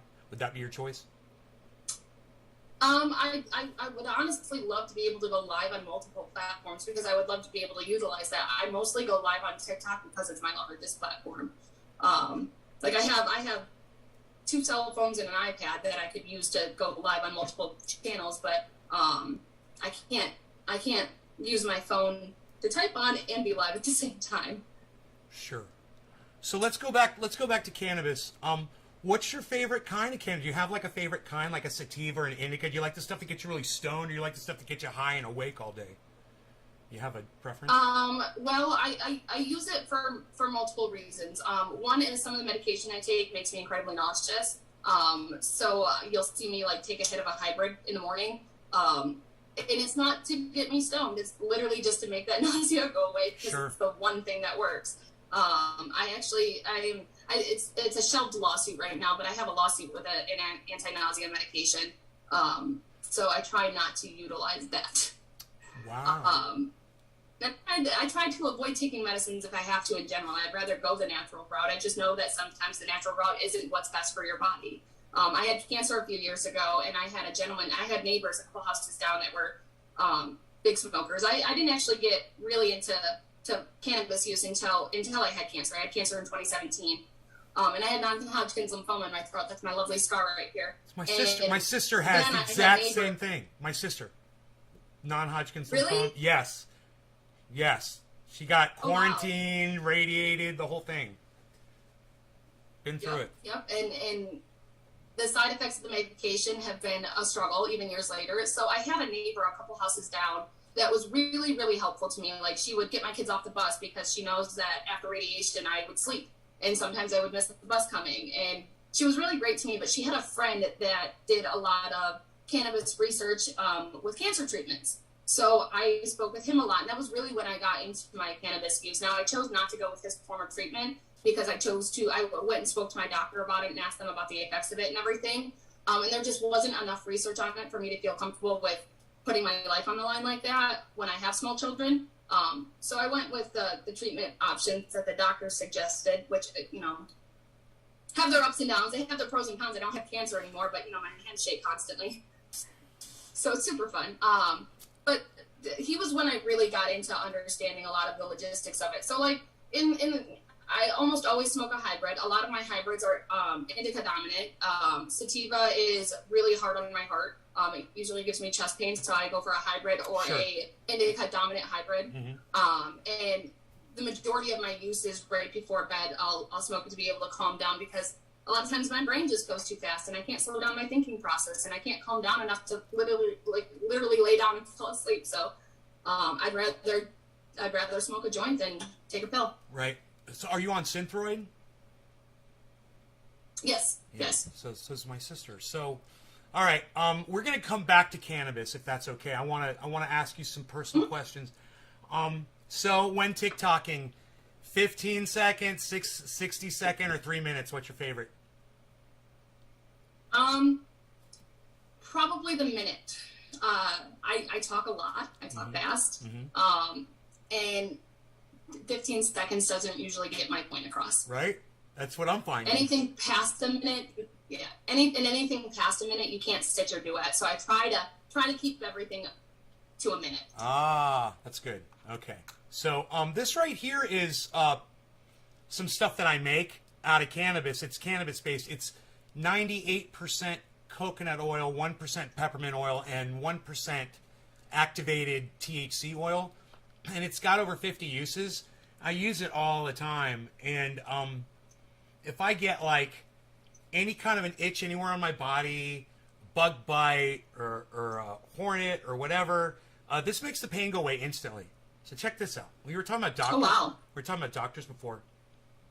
And when you said second opinion, I was like, that's so important. Let me tell you why.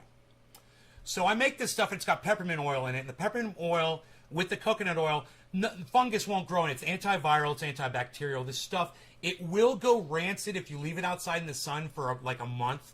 But it's still usable. Even when it's rancid, it just loses its coconut smell, and it smells like machine oil. So this guy took his to his doctor, and it had frozen, and it got these little crystals inside it. And the doctor looked at it and goes, "Oh, you can't use that. That's bacteria forming inside there," which was a complete lie. And that was a doctor. So doctors do, from time to time, give bad advice. Think of all the doctors who don't recommend cannabis to their patients, or who tell them it's bad when they say, "Yeah, I'm using cannabis and it's working." The doctor says, "I don't want you using that." This conversation is had in the United States every day. It drives me crazy. How do we convince people that cannabis is safe? What's the secret to getting the message out there? I think it's super important to find a doctor that you trust. If you can't trust their opinion, then there's no point in you going to them. So whenever I look for a new doctor, that's something that I definitely research. I research their bedside manner. I research their reviews. I research if anybody else has it, would recommend them. I'm really particular on that. My son was born with a bilateral cleft lip and palate, and when I was going through finding his pediatric plastic surgeon, I interviewed almost every doctor in 3 states. There was no way I was going to allow someone to work on my son's face if I didn't trust them completely with his life. That was my son's face, and it was his life on the line. So I'm super for advocating finding a doctor that not only fits you, but a doctor that you can trust that has a reputable reputation. I know that we've had some very bad experiences with doctors before. I know my parents have had an experience with a corrupt doctor that almost ended my life. You got to take the good with the bad. There's always going to be bad in every field. Right. But you have to be able to find the ones that you trust. I know that from personal experience, my son has ADHD as well. And when I went in and I talked to them, my husband and I were against medicating him for a really long time. We discovered his ADHD when he was around 3, but around 7 was when the school started telling us, hey, we need more resources for him. So I switched pediatricians to one that came highly recommended.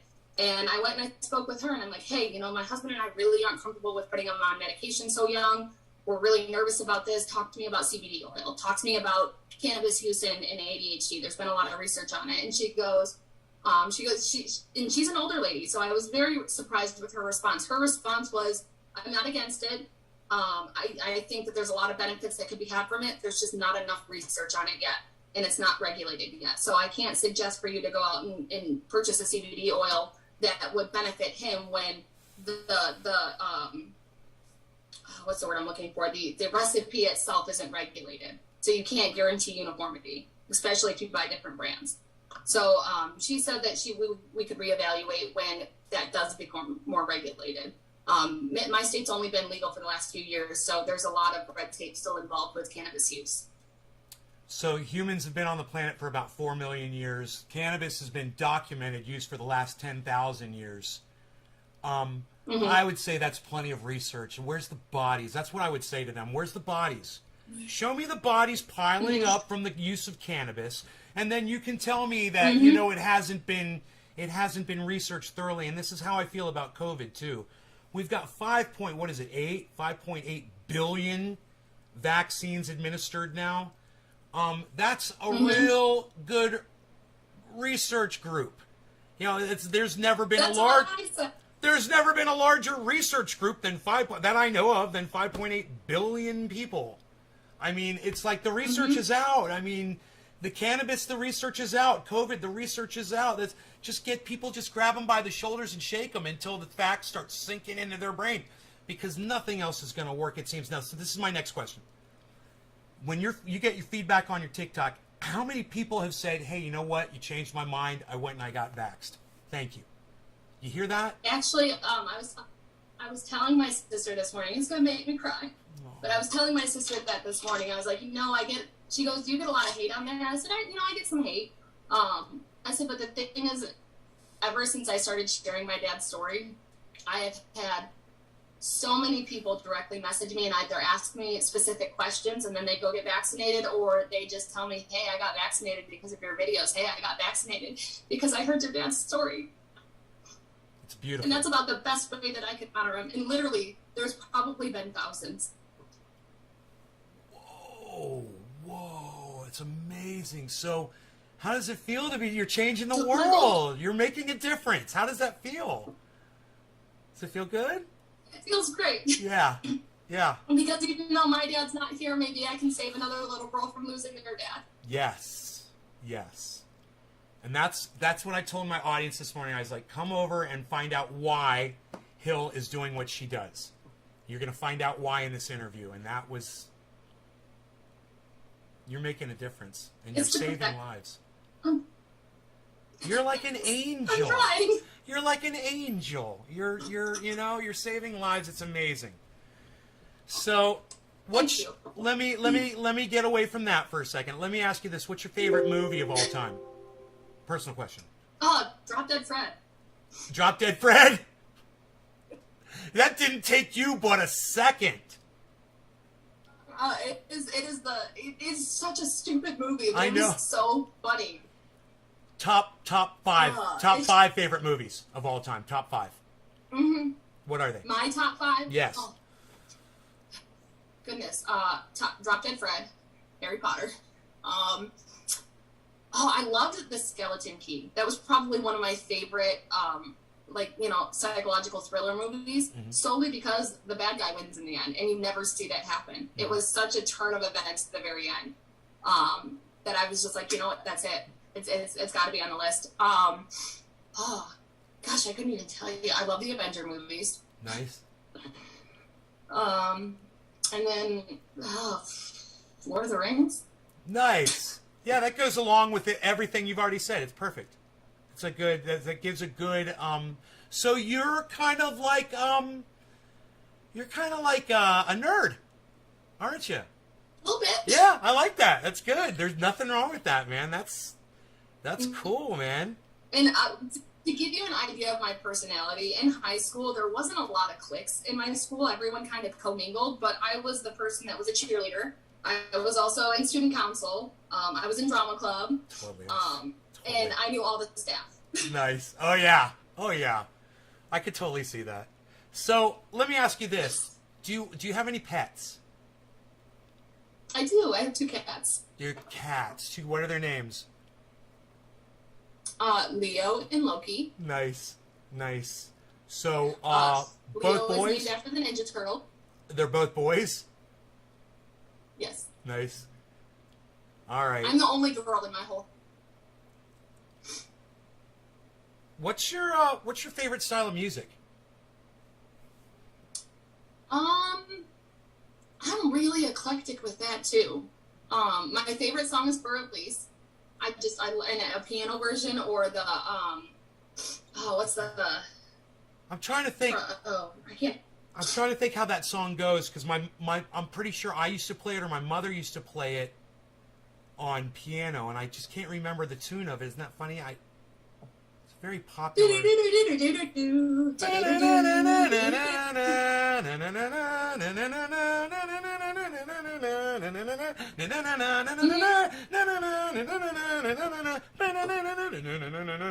Exactly. Oh, that's your favorite song in the whole world. I love that. That is my favorite song. I'm very eclectic with it. In the summertime, rolling my windows down, I love jamming out to country music. My husband, whenever we have bonfires, he's a big classic rock fan, so we'll put on some classic rock. I love this guy! I got a good question about him coming up. I love this guy. All right, so, what? Say it.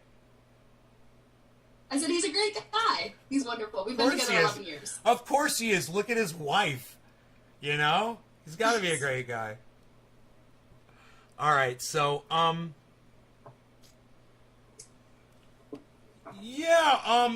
so What kind of criticism on the TikTok in the chat do you get on your choice of language?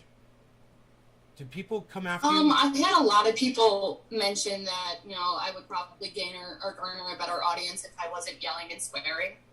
But I think that's exactly why the video took off, is because it showed such a passion. I was going to redo that take when I first watched it, and I'm like, you know what? No, don't redo it, because you show your anger here, and you show your frustration, and it's very clear on your face exactly what you're feeling, and I think that's important to get across. So I kept it. I've had people make fun of my appearance, which, whatever. I'm married, so I don't really care what you think I look like. What? Make fun of your appearance? Yeah. Trolls, whatever. Yeah. That's hilarious. Exactly. It's just they're like, oh, you know, maybe you should go for a run instead of you know, being on TikTok or whatever. And I'm like, go for a run.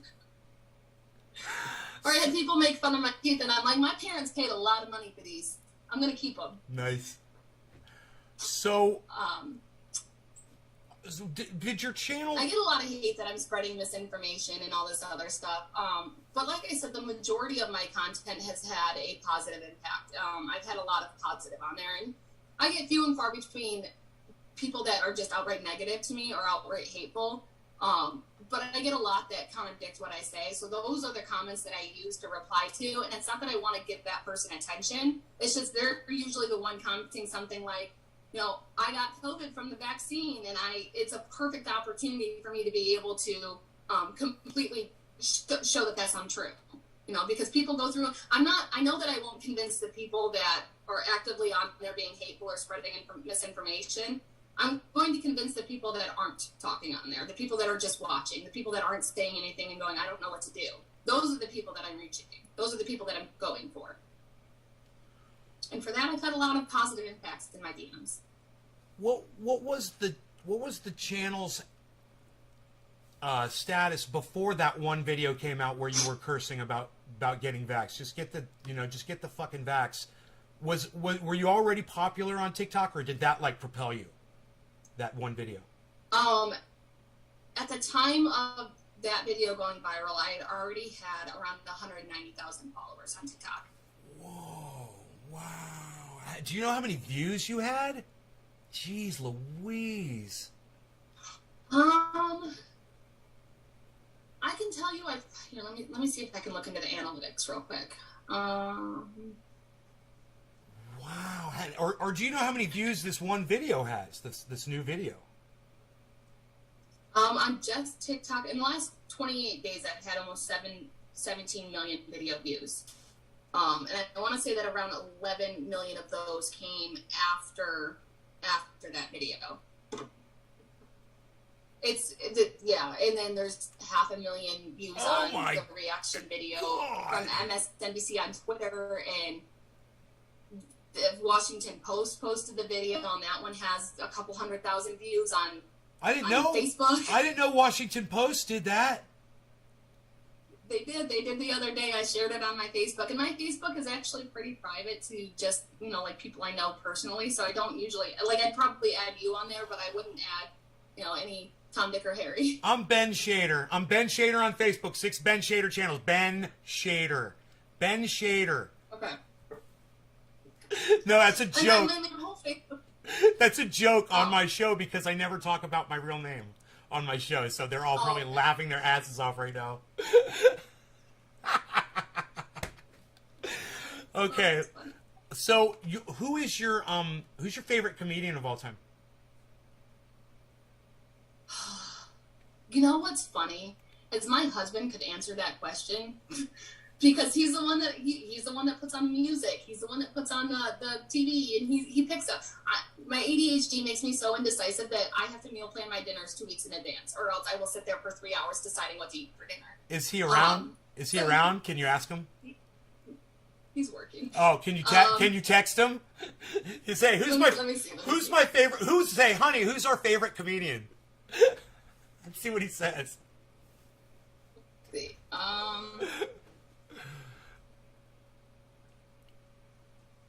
We'll see if he answers, because usually he's an engineer, so if he's in a shop, he can't be on his phone. audience question was, do you consume cannabis? That came from Nick Brown.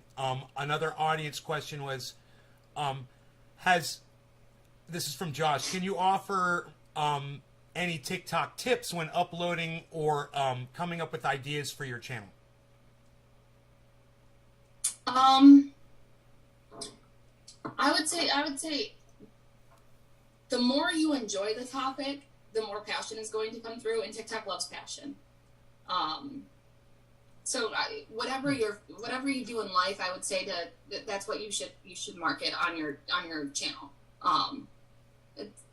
I've been in sales for a very long time too, and I've always said that if you don't understand the product that you're selling and you don't stand behind the product that you're selling, right, you're not going to sell it. Right. So a lot of my content comes from the heart. It comes from things that I enjoy doing, or jokes that I like, or activities that I like doing because I have a passion in that. Right. So I'd say post your passion. Are you getting emotional about talking about that? I get emotional about everything. I love this woman. This is great. This is like the best interview I've ever done. This is so fantastic. You guys, it's just because she's so real, man. And there's no barrier. It's just like, this is what you see is what you get, guys. This is why you should all be subscribed. I'm a really bad liar. That's great. That is a fantastic quality.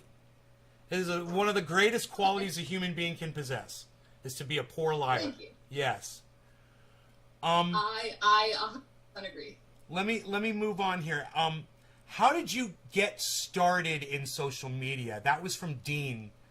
Wants to know that from the audience. Well, I've always loved Facebook. I mean, I signed up for Facebook back in sophomore year of high school. And I've gone quiet and stuff. I feel like sometimes social media can be really, really bad on your mental health. And if it starts to negatively affect your mental health, I feel like it's safe to walk away. But I've always been a people person. I've always just loved people. I love watching. It sounds so creepy. I love watching people. I am a people person to a T. I love trying to understand why someone does things the way that they do them. And social media just gives me that opportunity to really explore myself and to see more people. I love making people smile. I love making them laugh. I love having my opinion heard. I'm very opinionated. When I was little, I grew up, my family was quite conservative growing up. Strict Baptist home. It was super fun. And I always said that it was always very important to me to have my own voice. It was always important that if someone said, oh, you only think that because of your parents, or you only think that because your sister said that, it was so important for me to go, no, this is what I really believe in. This is my feelings. I'm not emulating anybody else's feelings. These are my feelings. So to be able to have my own opinion has always been super important to me. And as I grew up and started utilizing social media, I realized that I can share my opinion without anybody saying that it's not my opinion, Right. So yeah, social media makes that it multiplies it. It's like an exponential level of amplification for your voice sometimes. It just seems like, I've put things on social media sometimes, and hundreds, if not 1,000 of my friends would see it, and I was like, really? That's the one thing I really didn't need anybody to see. I really wanted them to see this one that's got 1 like and 1 share. That was the one I wanted them to see. Why does it do that? It's so funny. Yeah, it's always like I said, of all videos to go mega viral, it's the one where I swear at it and I have a towel sitting on my floor. Right? It's like, I'm at my worst. That's the one that made me famous. The one where I was at my worst, right? But you were not at your worst on that video, because I saw that video. I think it was the first video I ever saw on TikTok. So I downloaded TikTok, and boom, there you were. And I saw you, and I looked at my audience, and I go, who's this? And I was like, and why is she talking just like me? And I'm like, you know what I said? I was like, I think I do have a daughter, and I found her. This is my daughter. I was like, I didn't realize. This is great. Found my daughter. It's the passion and the way you talk, and I've been doing this for a long time, and when I'm angry about something, I sound very similar to you. It's a human thing, and you don't get to hear it as much in people because everyone's kind of scared that no one's going to want to be their friend anymore. It feels good to just let it out, you know. Somebody's here. I agree. Oh yeah, my friends are here, but they're visiting from Orlando. I'm in Northern California. Okay.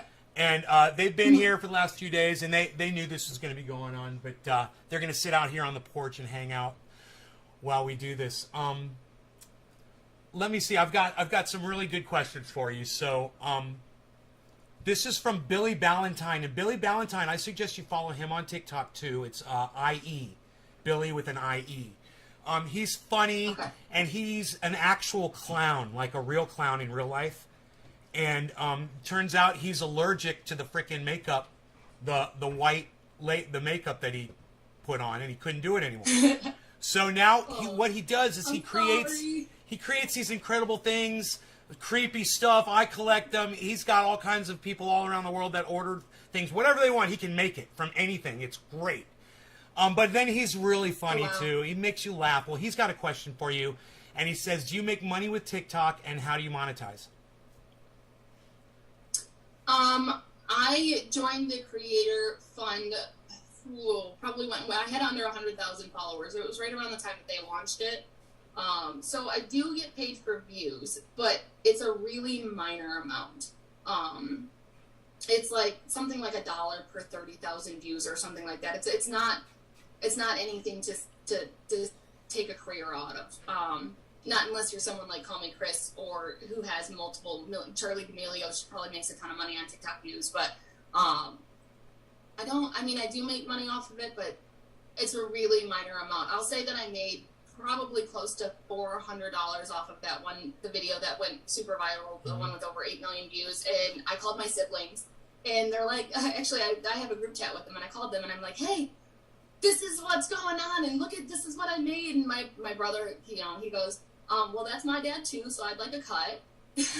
Yeah, sure, He was right? teasing, but I told him, I told him, I said, no. I said, what I'm going to do is I'm going to take us all out to dinner. And he goes, really? And I was like, yeah. It's like, Sagano's was my dad's absolute favorite restaurant. He loved Japanese hibachi grills. Absolutely loved them. It was the last restaurant I went to my dad with was Sagano's. So I said that I was going to take all of my siblings out and all of their spouses out, and then my mom and my stepdad, and we were going to go to Sagano's, and we were going to spend the money I earned off of Dad's video, and we were going to celebrate, what his story has done. Oh, that's awesome. So, Thank you. you guys did that already? Did you go out yet? Nope, not yet. Okay. I'm waiting to get paid on it. So that's gonna be like so amazing. I can't even imagine. I cannot wait. Okay, so this is a question. This is a fun question. We're getting near the end. If you're getting tired, I didn't know how much time you had. So this one you should like though. What is the funniest thing your kids have ever done? Gosh,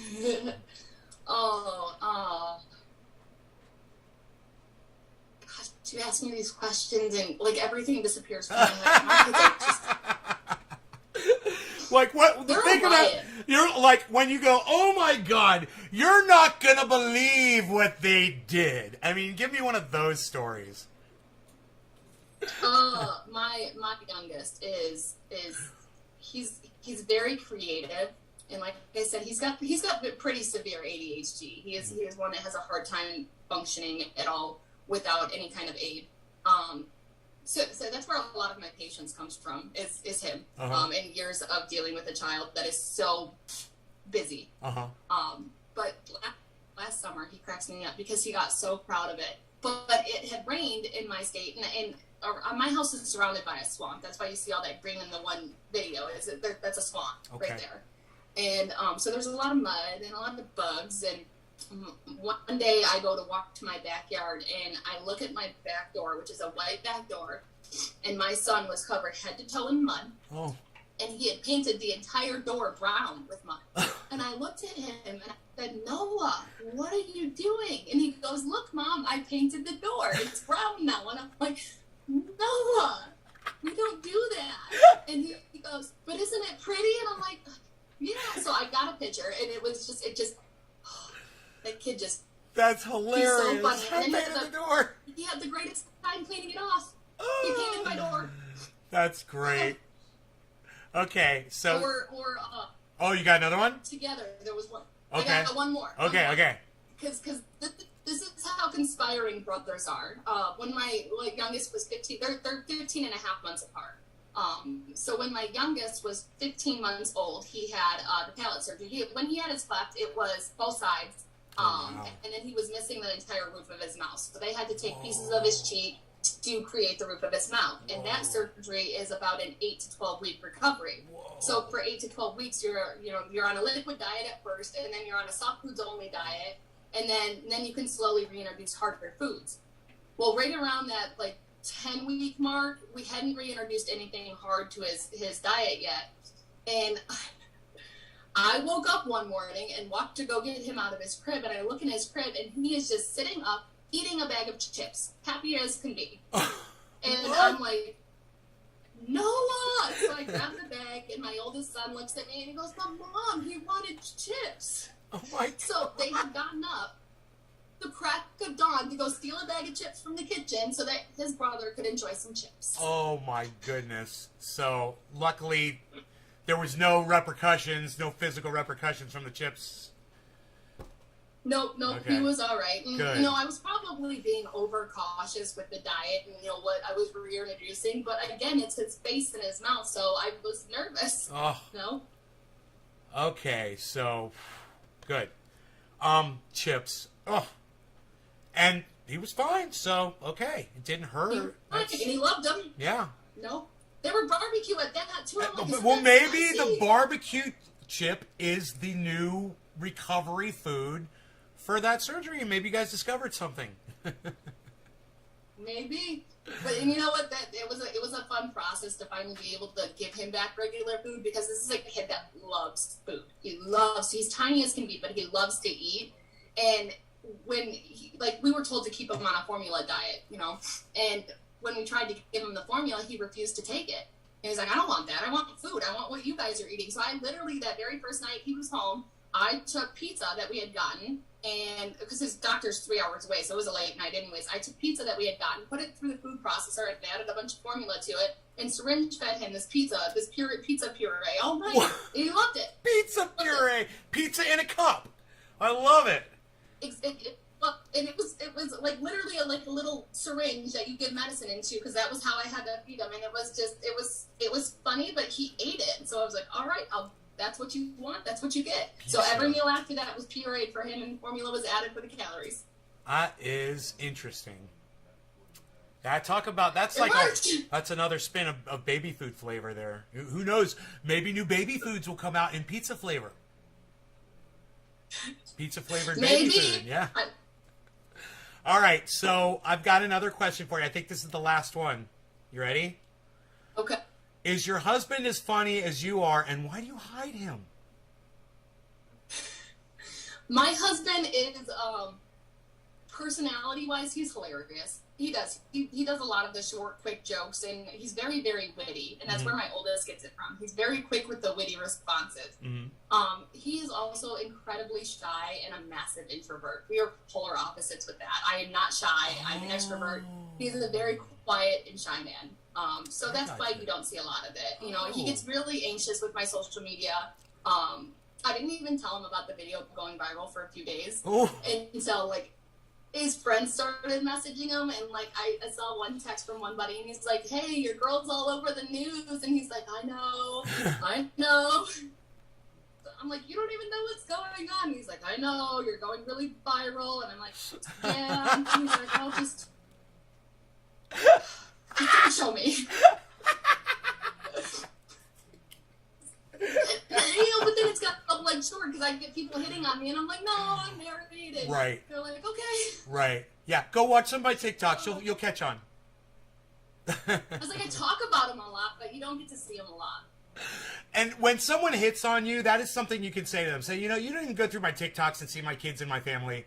So, you're not even worthy. If you haven't even gone through my TikTok, you're not worthy.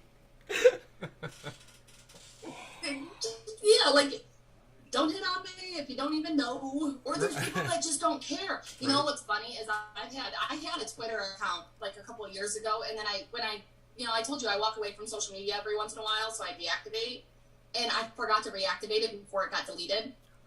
But even on there, I had one guy who hit on me, and I was like, well, no, no, thank you. And then he came back with something else, and I went and looked at his profile. Not only was he military, he was married military. Oh, so I unbelievable. And he wasn't a private. He was an older man who was easily at least, and he's 67.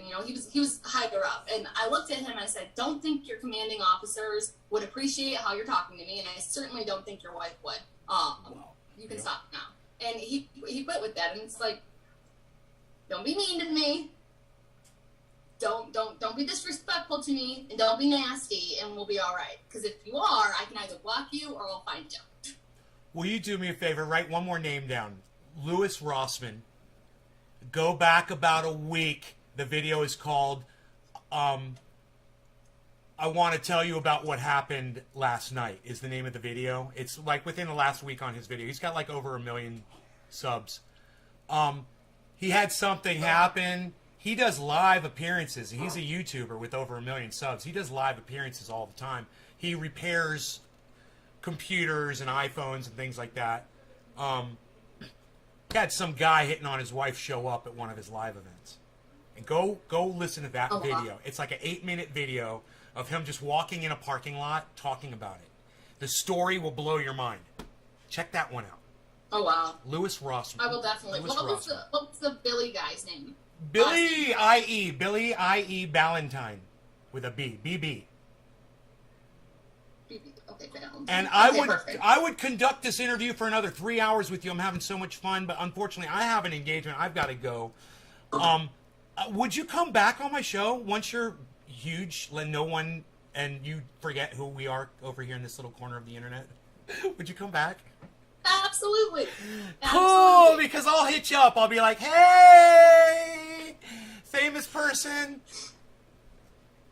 It must be crazy. What do you mean constitutes famous? Because a couple people have said that to me, and I'm like, no, I just have like one really good video. No, you're famous. Yeah, you're everywhere. TikTok's huge now. It's crazy. You're gonna get recognized everywhere you go, and you're gonna have to get a bodyguard. So good luck with that. I've got a Chuckles. I've got an Amish Hitman I can send you.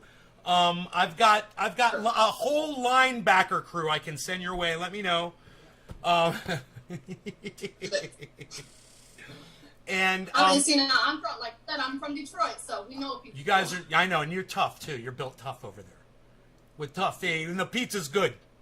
Shut up, you're no good. I need some coffee. Sit down, you. So, I want you just one more time. Will you do me a favor and just promote your stuff one more time at the end of the interview, so when anyone that just caught the end can also hear where to find you. Absolutely. My TikTok, Twitter, Instagram, and YouTube handles are all the same. It's Hill, HILL_DEEEE. It's 4 E's. If you go into any of those platforms, you should be able to check the link in my bio. The link in my bio will show you that I'm currently starting a charity. The charity is to aid families who have lost a main provider to COVID. My siblings and I finally came up with a name. It's Papa. It's Papa Al's Pals Association, because my dad, that was his thing. He was Papa Al. And our goal is to aid families who lost a main provider. There's ways to donate. I'm currently trying to figure out a way to make it legal without having to shell out a ton of money from my pocket, because again, I don't work. But please go on there. I'm in the process of starting my merch line. I hope to have that launched by this weekend, so that those profits would go to the charity as well. So please check out the links in my bio, and you will be able to help with this charity in any way you can.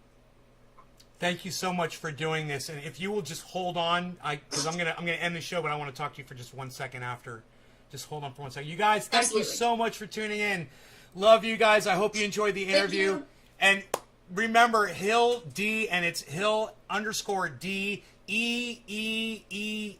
on TikTok. Go ahead and share her around. Don't make her too famous. It might go to her head. You guys, take care, and we'll see you again in maybe this afternoon, because we're going to the Orange Grove, and you're going to see some oak trees with Oak Tree. So stick around for that later on today. Make sure you guys are all ready for that goodness. Okay, you guys take care. Love y'all. Bye-bye. Usually I'll wait for 20 seconds, but now I just do it for 10. I'll cut this one short. Bye, everybody. Everyone is thanking you in the chat. They're all saying they love you. You guys are great. Thank you, everybody. Bye. Thank